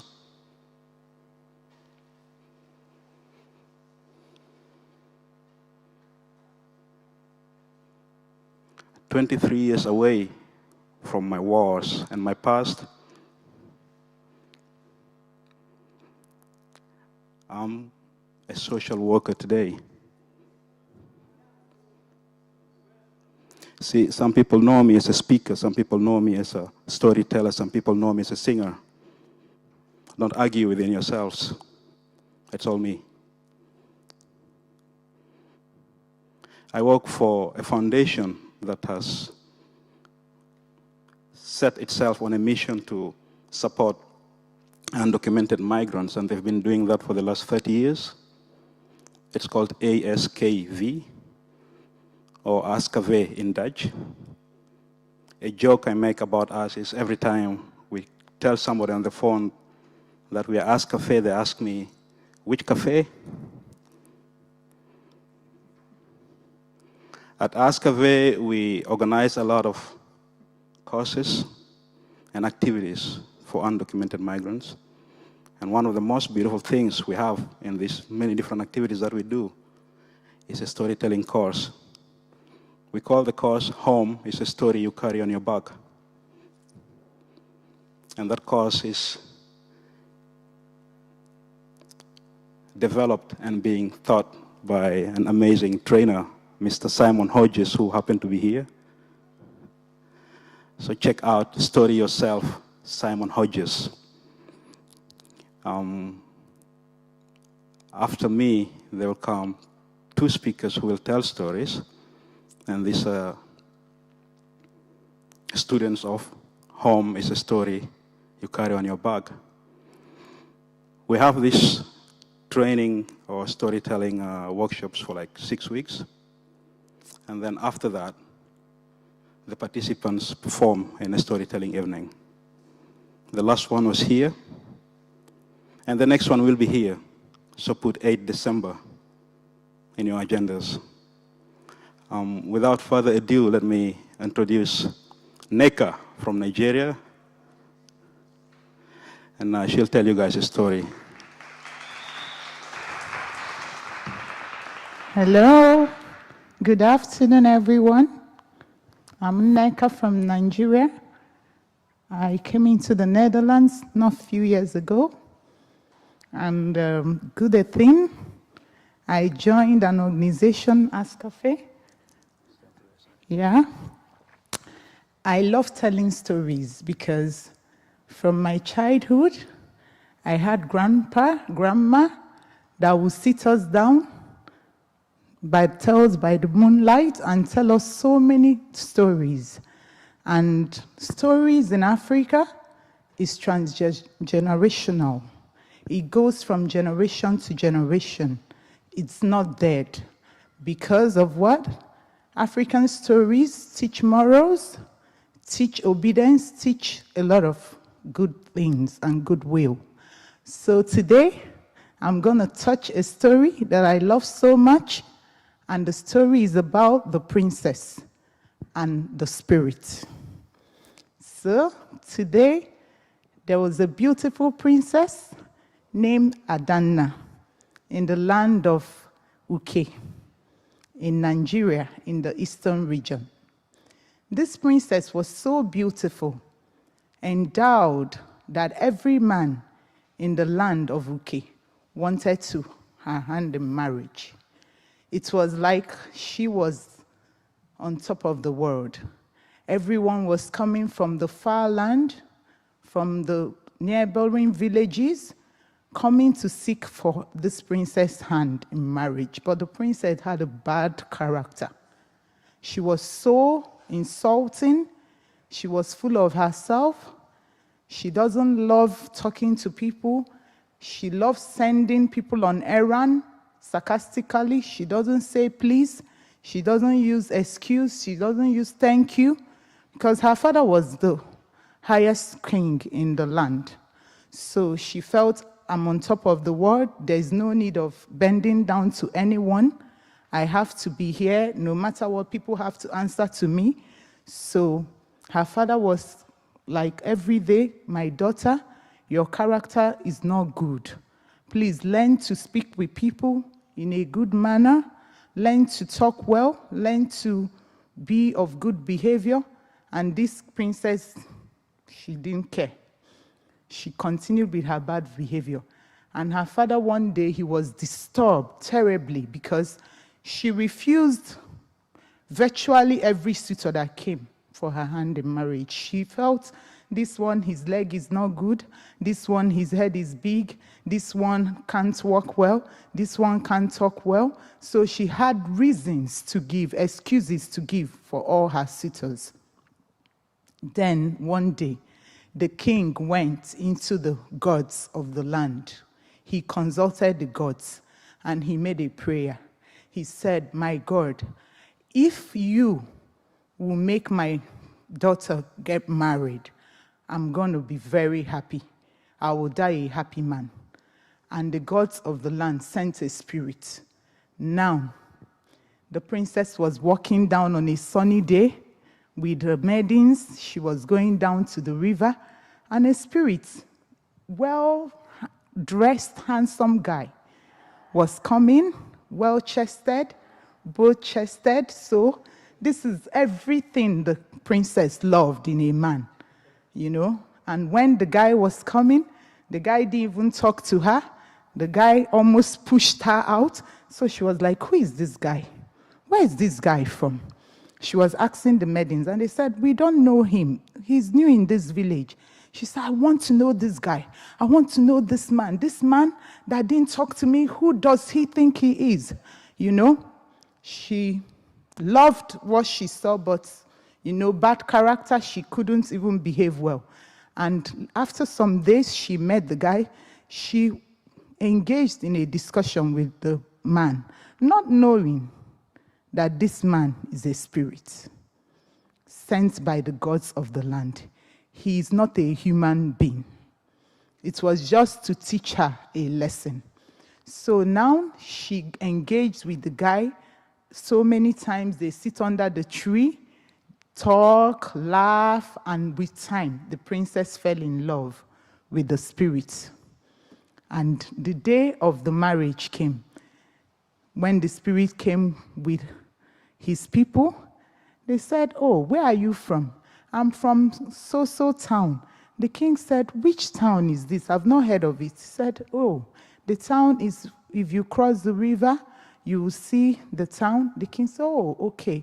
Since my daughter said she loves you, okay. If she says, because she has been rejecting so many suitors, if she really loves this one, then who am I to say no? At least let her get married. She's full of age, you know. Then the king said, okay, I will give her hand in marriage to you. The spirit came with another spirit as a father, another spirit as a mother, and spirits as his friends. So the king gave the daughter into marriage now, and the queen and the daughter packed their bags. Now, in tradition, when a woman is going to her husband's house, she has to go with some of the maidens. Now, when they were going, as they were crossing the river, the mother of this guy said, bye-bye, and she left. The princess was, where is your mother? Where is your mother? Now the father said, bye-bye, and he left. Where is your father? So they were disappearing one by one, till she got into the deep forest. She couldn't see anybody again that accompanied them to the man to the marriage. She was, who are you? Where are you from? The man said, now I have to tell you the truth. I'm a spirit. I'm not a human being. You have to stay here. You're far from your land. You're far from your people. You're far from your kingdom. I have to teach you a lesson. You have to obey me. You have to keep my commandments. And the princess could not do anything again. She started washing plates, doing all the house chores this man was telling her to do. She became obedient by force. She became mannered by force. And one day she prayed a prayer. She said, if the spirit can tell my father that I'm suffering in this land, that I'm married to this man, I will be grateful. And that was how the spirit went back to the father and told the father that now the princess has learned her lessons and she can now marry any of the suitors. So this story, mainly in my tradition, is to reprimand. Most of our stories is to reprimand people from bad character and bad behavior. You know, you can't just be an island of yourself. You have to be good to people. You never can tell who you meet tomorrow. The high, the low have what they play in the society. Thank you.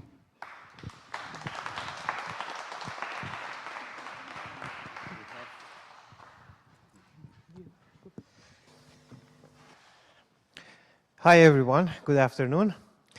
My name is Amir. I'm a human rights activist. Here? Left. Okay. Yeah, I'm a human rights activist. I came to the Netherlands at 2016.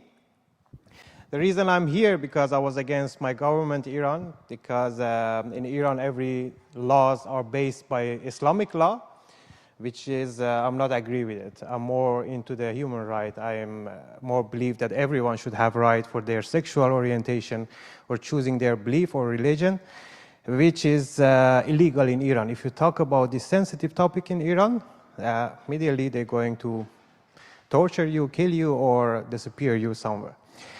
The story I want to tell you, it's about my journey from Turkey to the Netherlands. Actually, this is a 24 hours story. I'm trying to make it smaller, like 5 minutes, to just tell you the important things happened. And actually, I think it's good for refugees and you to know more what refugees experiencing when they leave their country and finally they arrive here. I'm starting from Turkey. Because of my safety, I'm not using names. I'm just telling some I give you some short addresses. So I came to Turkey in the smuggler house. I was middle of the nowhere in a stranger country. I didn't know anyone. And the smuggler was so aggressive. And one day, finally, after like 25 days waiting for them, the smuggler came and said, okay, tonight we have to go. I remember I went to toilet and I saw blood in my urine.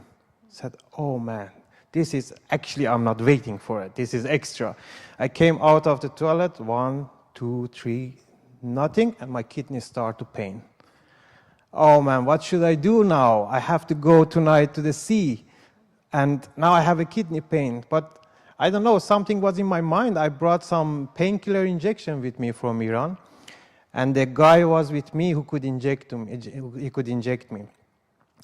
Finally, we went to, one night they brought us to somewhere close to the beach.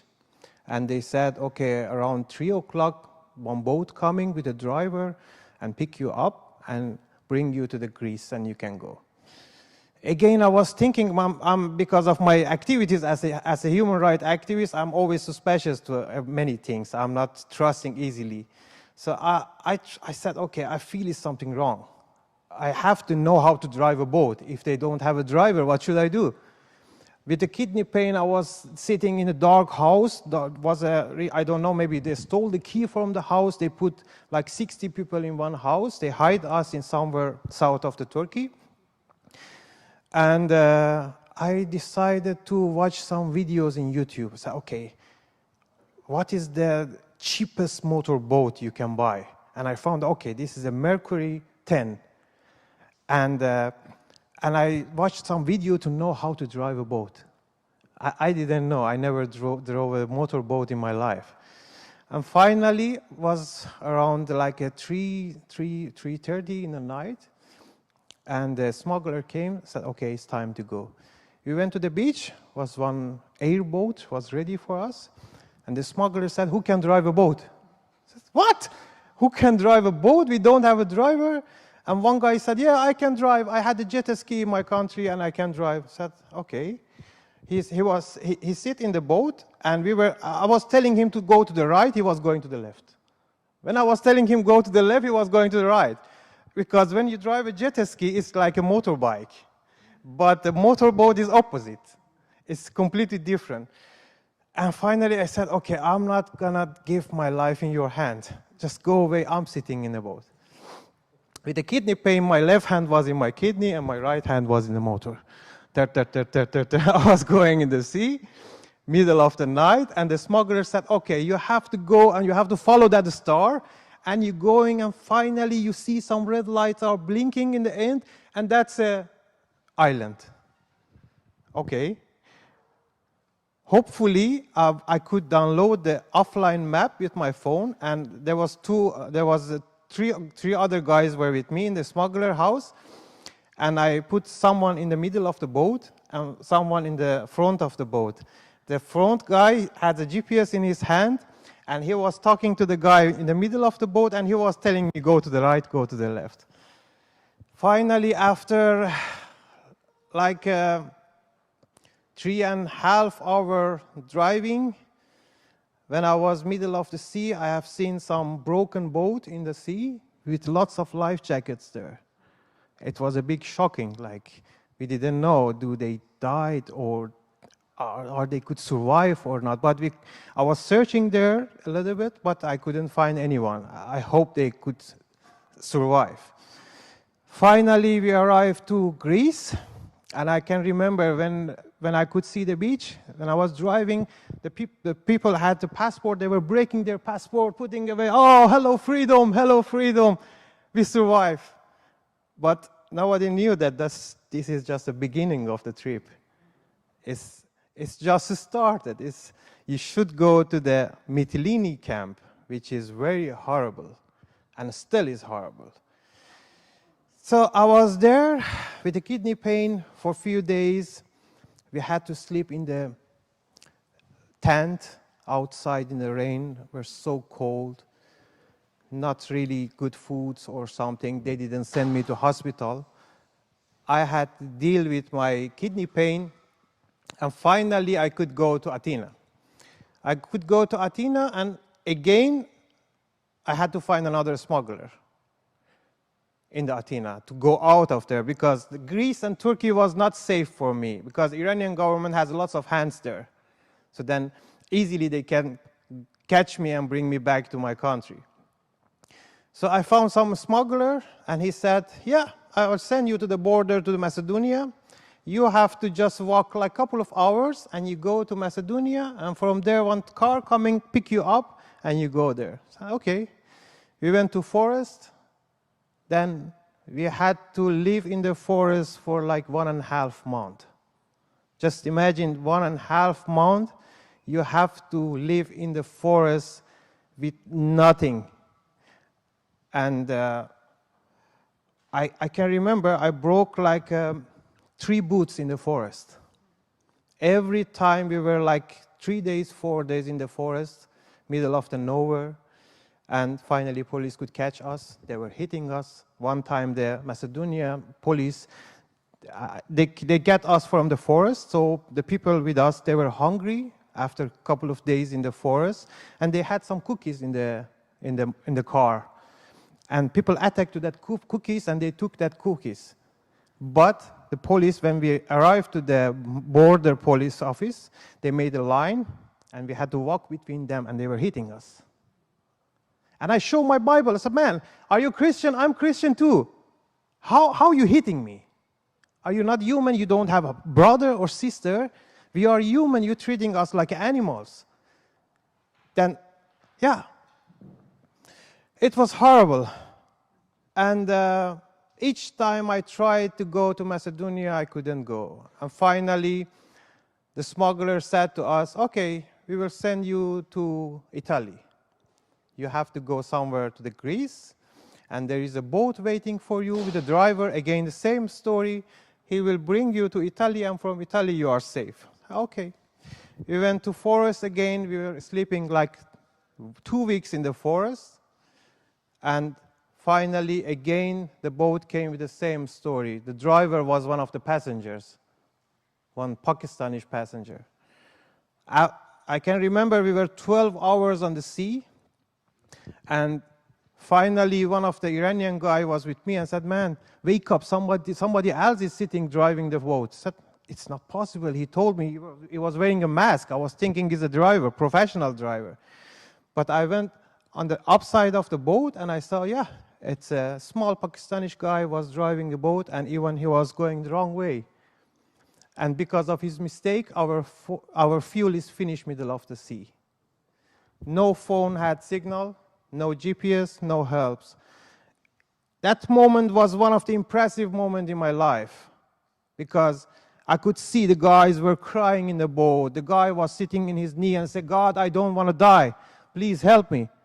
And I couldn't do anything. I was just completely in peace. I went end of the boat, and I took my phone and I record myself, Mama, I think this is end of my life.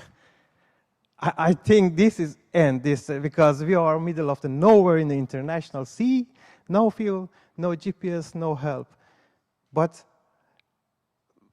finally, I don't know, it was kind of miracle for me. Like the guy who was scared in the boat, he started to search all the bags from the people to find more phones. Because I asked them, just give me all the phones you have, maybe I can get a signal from them.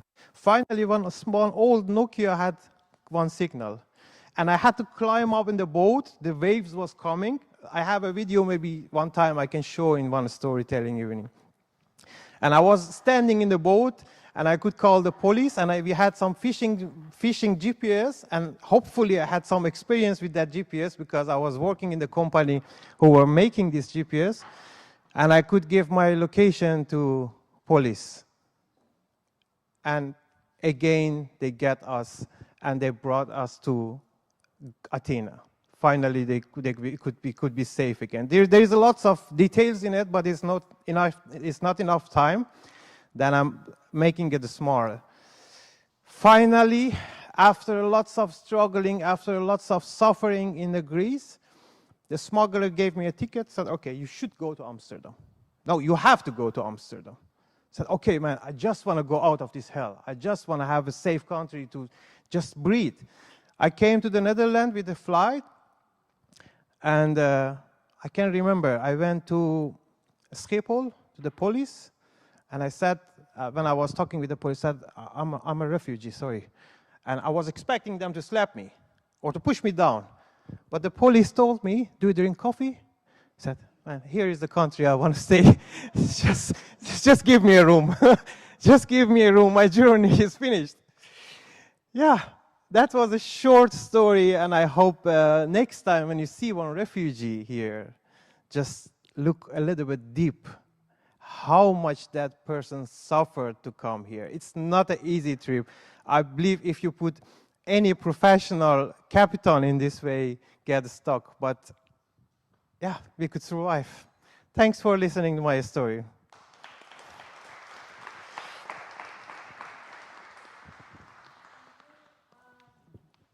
Neka and Amir, and now I think it's time for our friend Diki Senda. I have to stand here, otherwise I cannot see Diki. Diki Senda, I think we're going to play the video first, and then after the video, Diki will share some thoughts about us. The video is it's a compilation of stories made by young people in South Central Timor, in East Nusa Tenggara, Indonesia, and they've been making stories based on the stories that they heard from their parents, from their grandparents, folk tales, and maybe we can have a further discussion about this, is that they first wrote in Indonesian, in national language, and then they translated into the Dawan language, the ethnic language that not everyone can talk about anymore, so we can talk about that. So, yeah. Hello, welcome to Lakwat Kujawas. I am Tony Oematan. I will invite you to meet with me.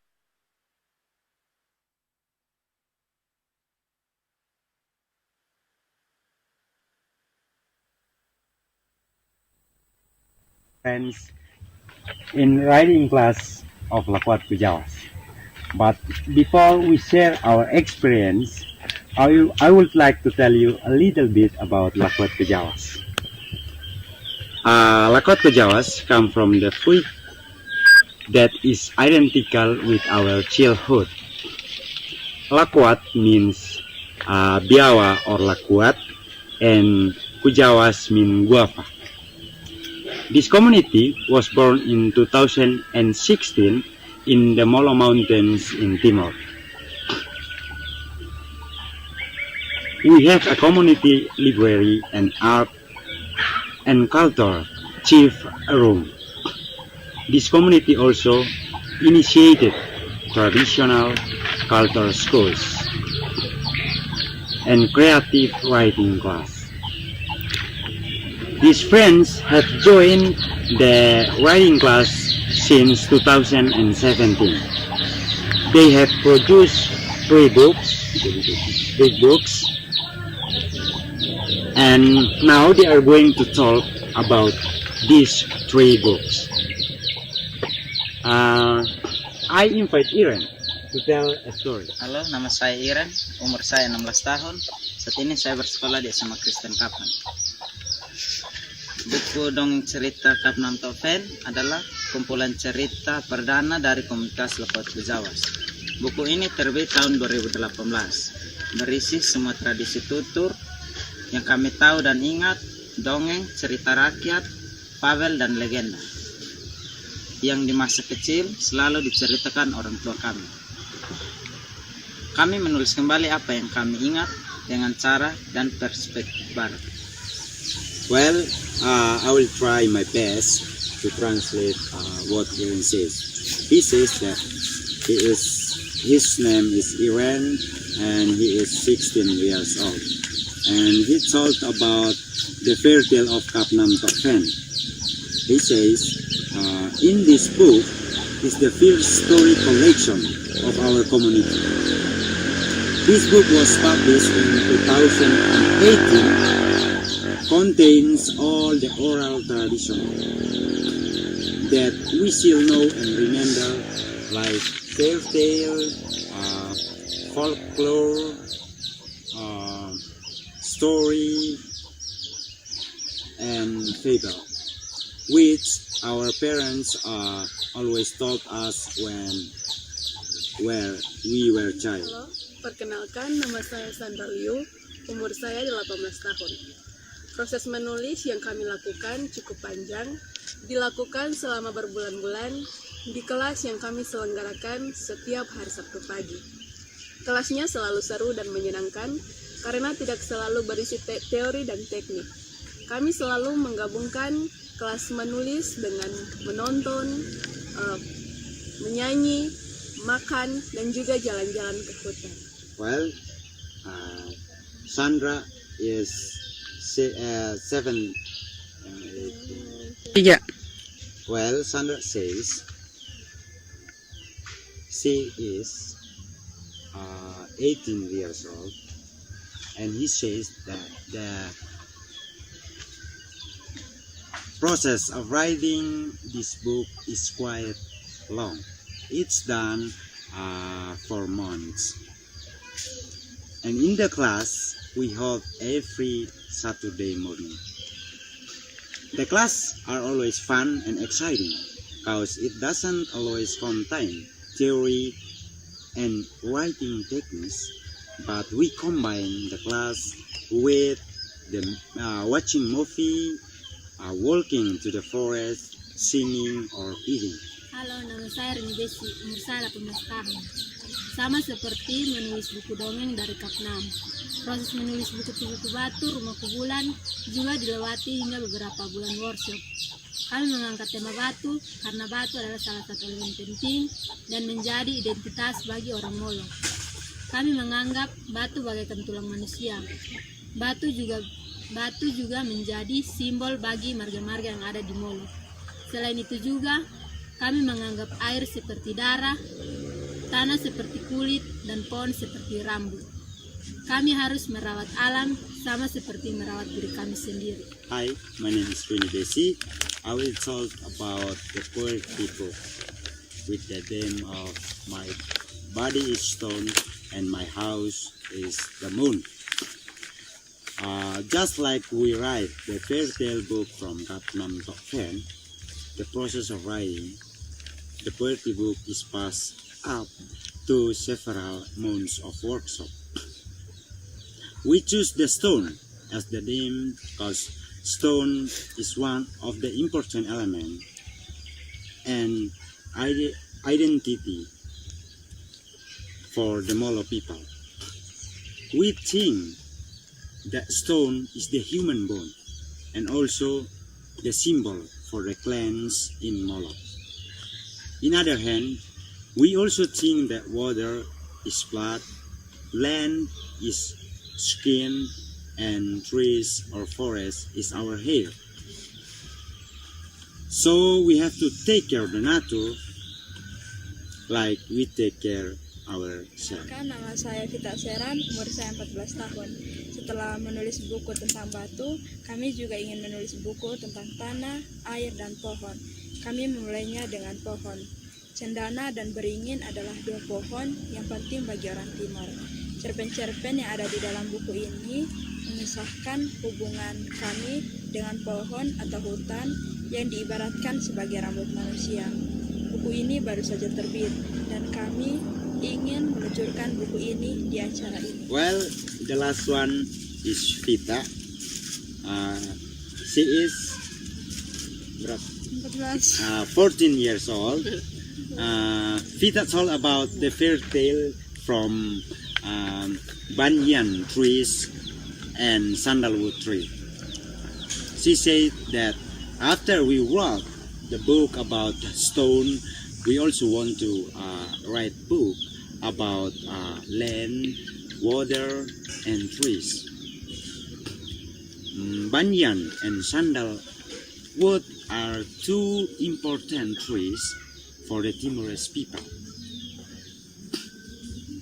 The short stories in this book tell about the relationship between human and trees or forest, which likened to human hair.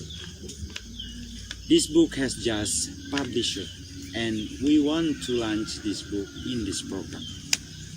Okay, just that, and we want to say thank you so much for inviting us to join this program to share the experience about writing books. And the next session, I give it back to my brother Vicky Senda, and just that. That's all. And say goodbye.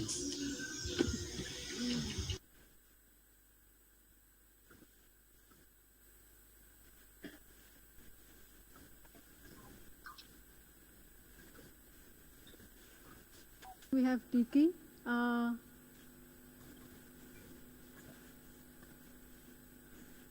Okay.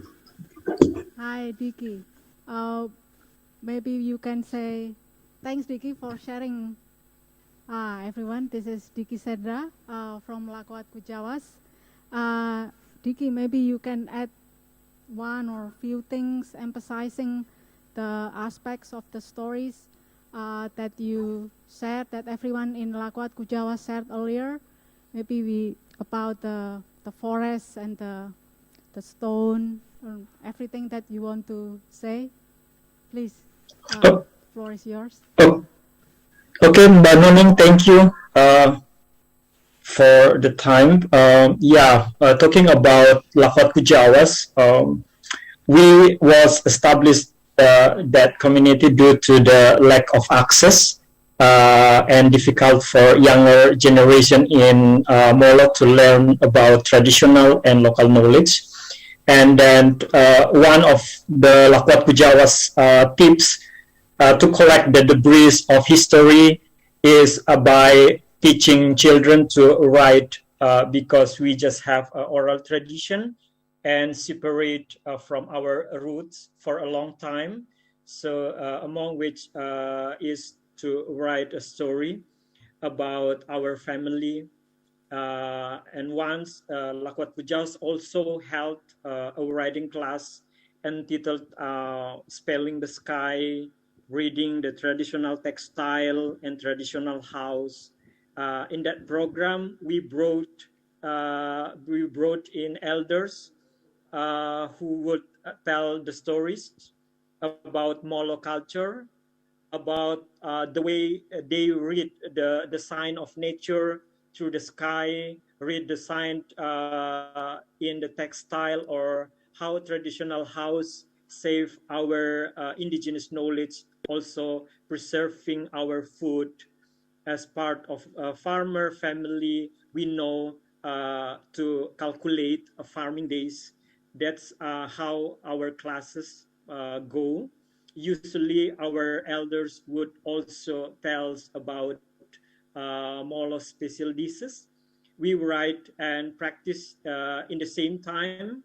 There would be a cooking session, and then we eat together. And I think it is quite successful in making strengthening the kinship bond between residents in our village. And the last, I want to read the two short poetry from our children in our community. Um, that poems based on the narration about water and stone. As Tony said before, that water and stone relate to our name, our family name, our clan. So the title is Bonleu. Bonleu was created by God without the word thirst. Only many bees with honey purse, and the king's loe draped with a long cloth, broken road scattered with shards. Before the eye of the mountain mutis, still arrogant, throat pipes inform that they are living springs. And the second one is a short poetry called Fable from Fort Kenneth. Even Fatu Fatu drowned at Noel Nopo when Sunbanu people dance side by side while cradling stones that contains within them the history of Fort Kenneth. Gardens are no longer the property of sadness and tears. Dew is no longer long hair from the sky, nor is it coins and coins of money in the ponds of Noel Nopo. Gardens are now in the hands of Tafui, who they say is wild. Thank you very much, Kanuning. Thank you, Diki, and also Amir and Neka and Godfrey and Muriel who just left. We are just feeling grateful. We'll have a short question, but before that, I will just going to say that I think we learned a lot about, again, different kinds of infrastructure that appear in different formats. Muriel talks about school or education as a dream of progress. And I think Neka, we learned about spirit as infrastructure for wisdom. And then Amir, I really, my main takeaway from your story is about infrastructure of future destination.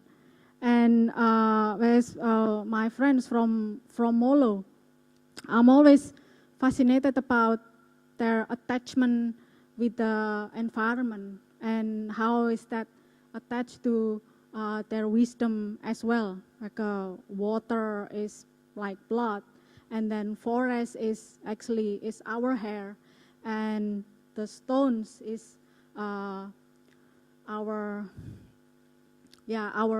bone. So, and they have very strong ideas of connectedness with the nature.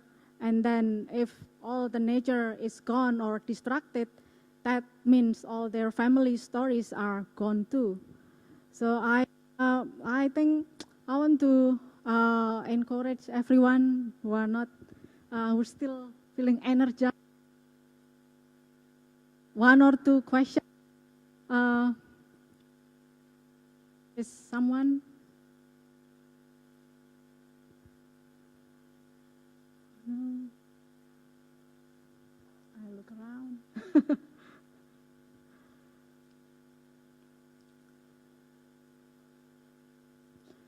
maybe I will ask with, I will have to stay here, stand here so that I can see Diki. I will start with one question to Diki. Can you tell us the, oh, he's not here. He's back, okay. Welcome back, Diki. I will start with a question about, maybe you can tell us a short process, long process, but shortly of how the translation process going on with the stories that published in those books. Because I know that you started, like the people in Molo started writing in Indonesian, the national language, and then maybe you can tell us how you translate all those stories to Dawan or Uap Meto language, the ethnic languages that only few people know how to speak, and how that writing process is actually, or storytelling lead to make you closer with the elderly people in Molo.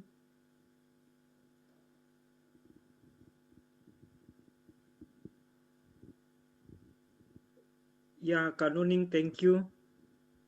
So I'm sorry, it's hard to hear your voice from here, but I want to I just remember that you said about how we in Lakwat Kujawas translate the stories from Bahasa Indonesia, from Indonesian to the local language, our mother tongue. We call it Meto language. And yeah, is it interesting for us as a younger generation from Molo? Actually, the fact that we as a younger generation in Timor are separate for a long time from our culture, especially our language, because as millennials that have experience in the new order of Suharto in the 90s, at school, at the elementary school, we didn't allow to speak our local language at school, because when the teacher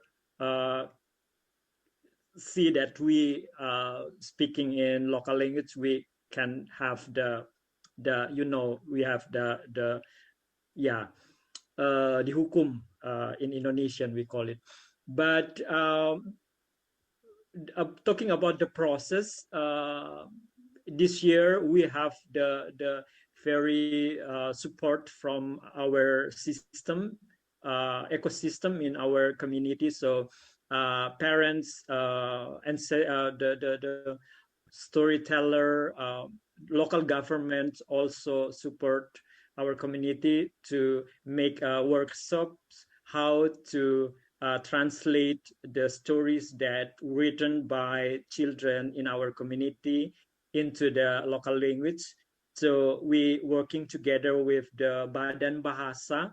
It's like government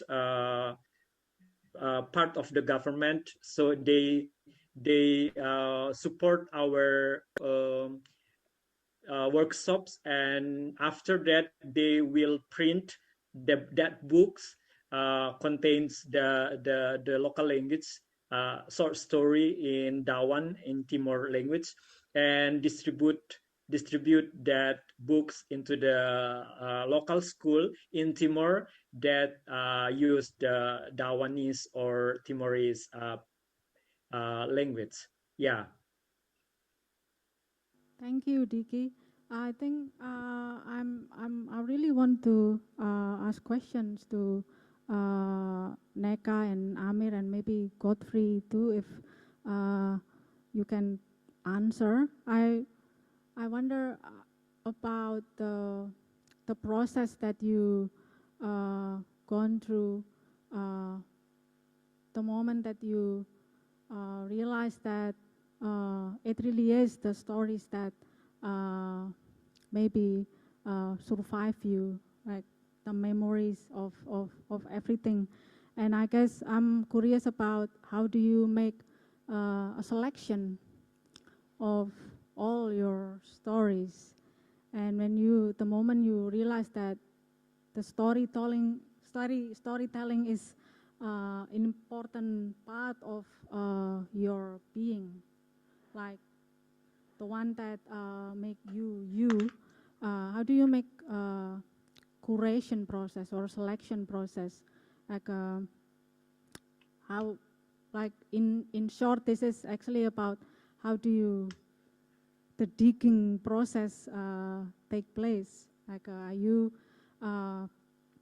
because it's really interesting to hear like Neka, you dig into the folklore, you know, the fairy tales, and then Amir, you based on you telling story about your journey.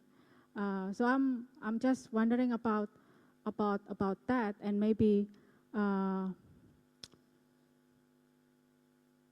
many stories that you already like compiled and then ready to tell people.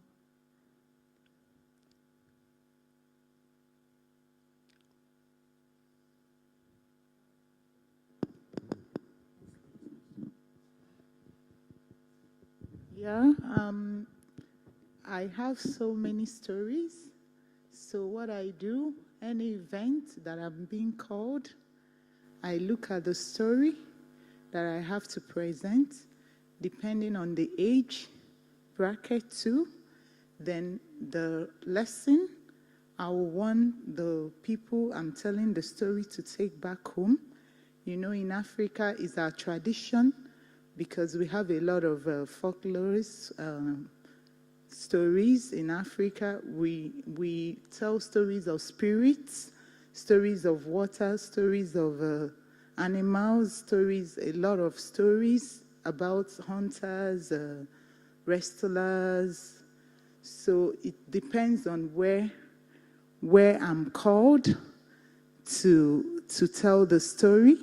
So that's how I do my selection, and also typically the age that I'm also called to present the story to. Then I can also choose a story that is age appropriate to give. Yeah, thank you.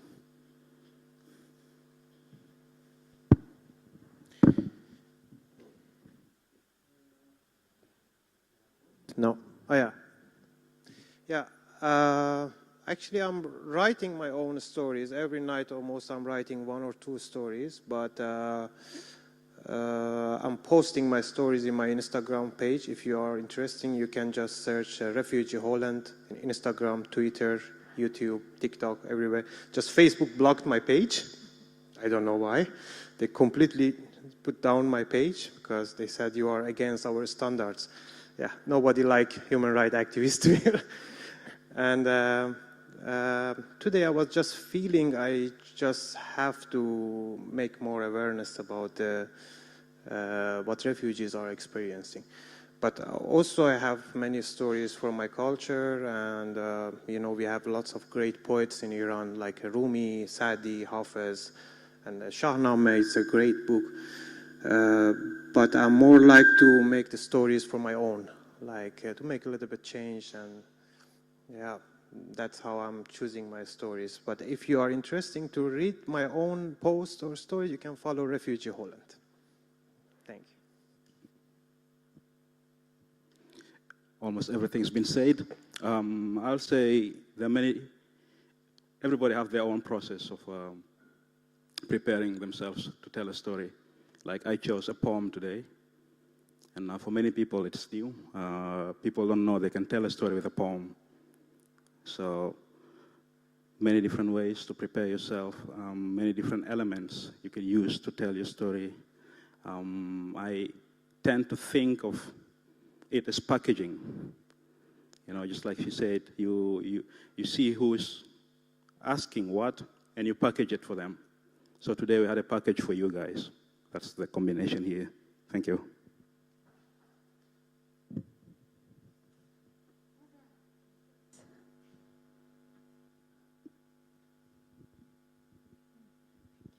Yeah, I had a question for Neka and Godfrey and Amir. How is it for you to, I'm wondering about what your group process is like. I kind of have a feeling you have a lot of fun with each other. And I was just wondering, how do your gatherings go when you come together and you, when you practice your stories, or you have some guidance, or how do you work together? And what kind of atmosphere is that like? Yeah.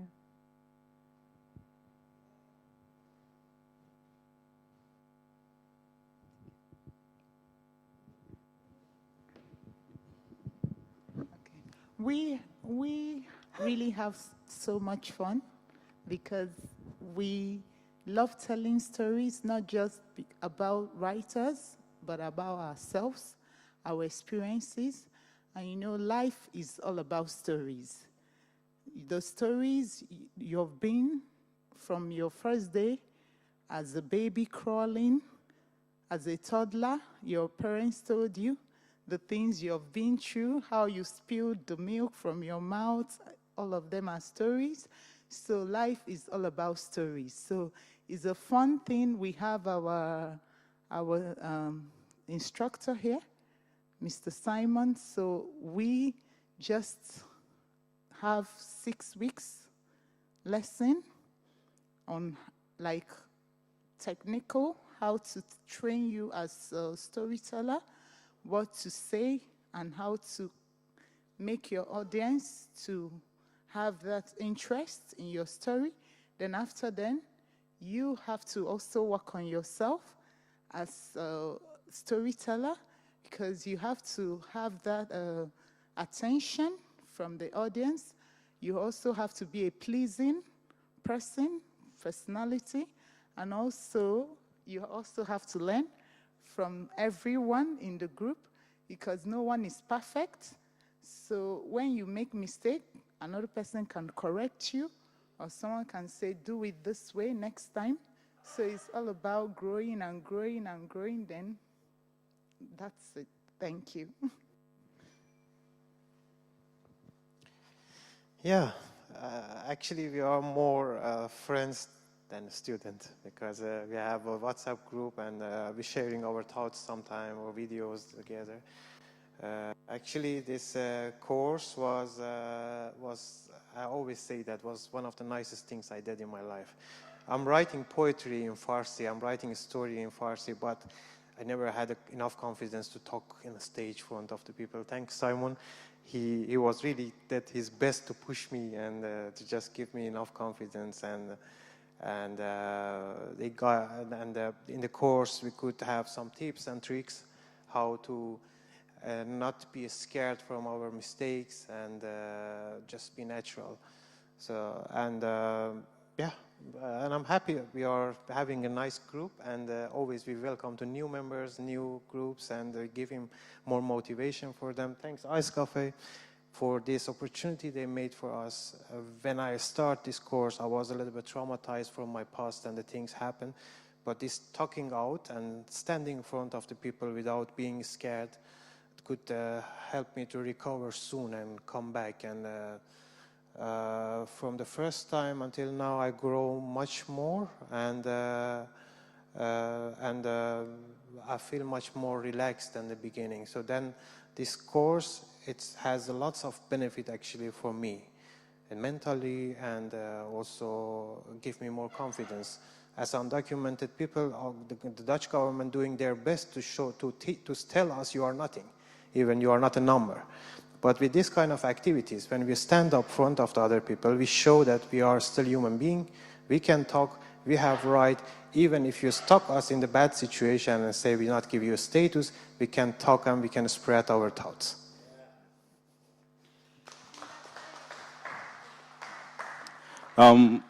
Again, they said it all. Most important element in this working together is the 6 weeks that storytellers come together, once every week. There's a connection that grows during the week, of course, with, under the supervision of Simon. So spending 6 weeks together creates a bond. Thank you so much for everything. And I think what you said just now is very important as a closing as well to the session, that this is actually the story that defines us, our stories that defines us as human beings. And before closing the session, I'm just going to give a lead out to our next session. Oh.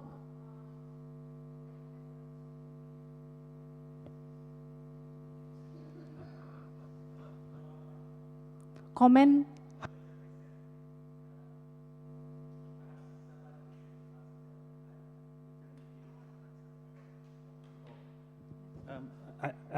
I often wonder what it is like to tell one's stories to others. So there is the empowering side of it, but what is it like for also a feeling of demand to share one's vulnerabilities with others? And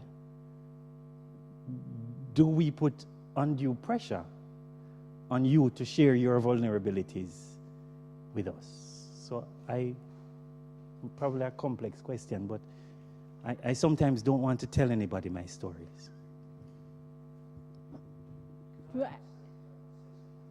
Sure, yeah. Oh. Yeah, I'll just use my voice. No. You're not allowed. Yeah, I think it's a really beautiful question that you ask, and it's an important question. This course is called Home is a Story You Carry on Your Back. The intention there was actually by working with folk stories, was that the person who was sitting in the room, the people sitting in the room, they were not a refugee for that day. They were someone from their country, and we were gathering as people with our backgrounds, and we could take the conversation somewhere else. So the invitation was, come share stories from the country you're from. And now, because we're people and we have histories, those come in at the side. So the architecture of the course was, please come and share something from the country you're from. And we were conscious of what you're saying, is that we didn't want to always, we wanted to expand the ways that people could talk about each other, because I've been to a lot of conferences with refugee stories and it's, hey, here are the refugees, da-da-da-da. And we wanted this wider sense of who we had in the room, wider way of talking about ourselves. And one of these ways was to honor the ancestral voices from the country. So it was, the invitation was kind of related to what you're saying. So, do you guys want to speak into that? For me, like what he said, at first, growing up, I'm kind of bottled. I don't tell people about myself, except when I really, really, really want to say it. And it kind of got back to me in some ways, negative and positive sometimes. So I think storytelling, nobody pushes you or lures you with tricks or corny ways to say things about what you don't want to say, but because you're free with people around you, there's no judgment, there's no mockery, there's no shame. So you kind of feel free and you say, I want to say this so that people can learn from it. And you know, the stories we hear can also shape our future. So, because if you have, like the story I told today about character and someone not being presentable, though beautiful, adorned from head to toe, but you don't have good character. If someone can take it back and say, I want to start behaving well, I want to be nice to people, and so I feel stories is more like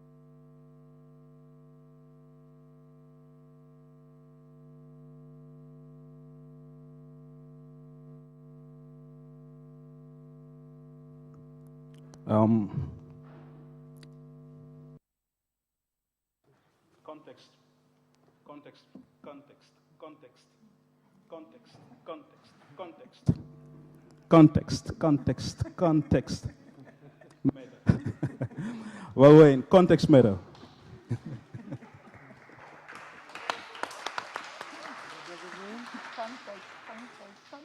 Yeah. Thank you very much. I like your question. There are times when I felt I was being. Sorry, soundman, are we cool? Eh? Thank you very much. There's something perverse about people wanting to hear the pain of others. And I do talks about my past for the Ministry of Veiligheid en Justitie. I don't know how to translate that. And most of the time, they would like to present me as a child soldier. And that's when I don't like that. That's the pressure you're talking about. But there are times when, like today, I stand here and I want to share my story with people, and then I'm telling them what I want to tell them.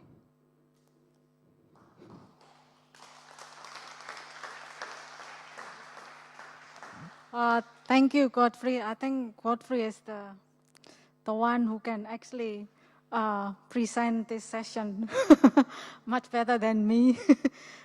Thank you for your presence and everyone's presence. Are we having more questions from the audience? If not, then so we will have. Also, thank you everyone, and also Diki. Thank you, Diki. We have to close. We will have another break, but afterwards we will have a free form group and conversation led by Hodan Warsame, our friend here. Can I just read something, the description of the session that we're going to have? In the spirit of listening with care and following the example of assemblies organized by friends at the Casco Art Institute in Utrecht, the Netherlands, Hodan will facilitate a free form group conversation to reflect on the day's offerings, which threads from the various forms of listening stuck with us. What would we like to dive into deeper? Everyone listens from their own perspectives, positionalities, life experiences, and knowledges. This open conversation is also a moment to collectively process all that we listen to and share our different views, questions, and feelings about the day's program before we head out to dinner. So thank you everyone for everyone's beautiful offerings. See you at the next session at 4. And yes, and hopefully everyone can also stay for dinner, because we will have party as well after dinner. Yes, please hang. Thanks.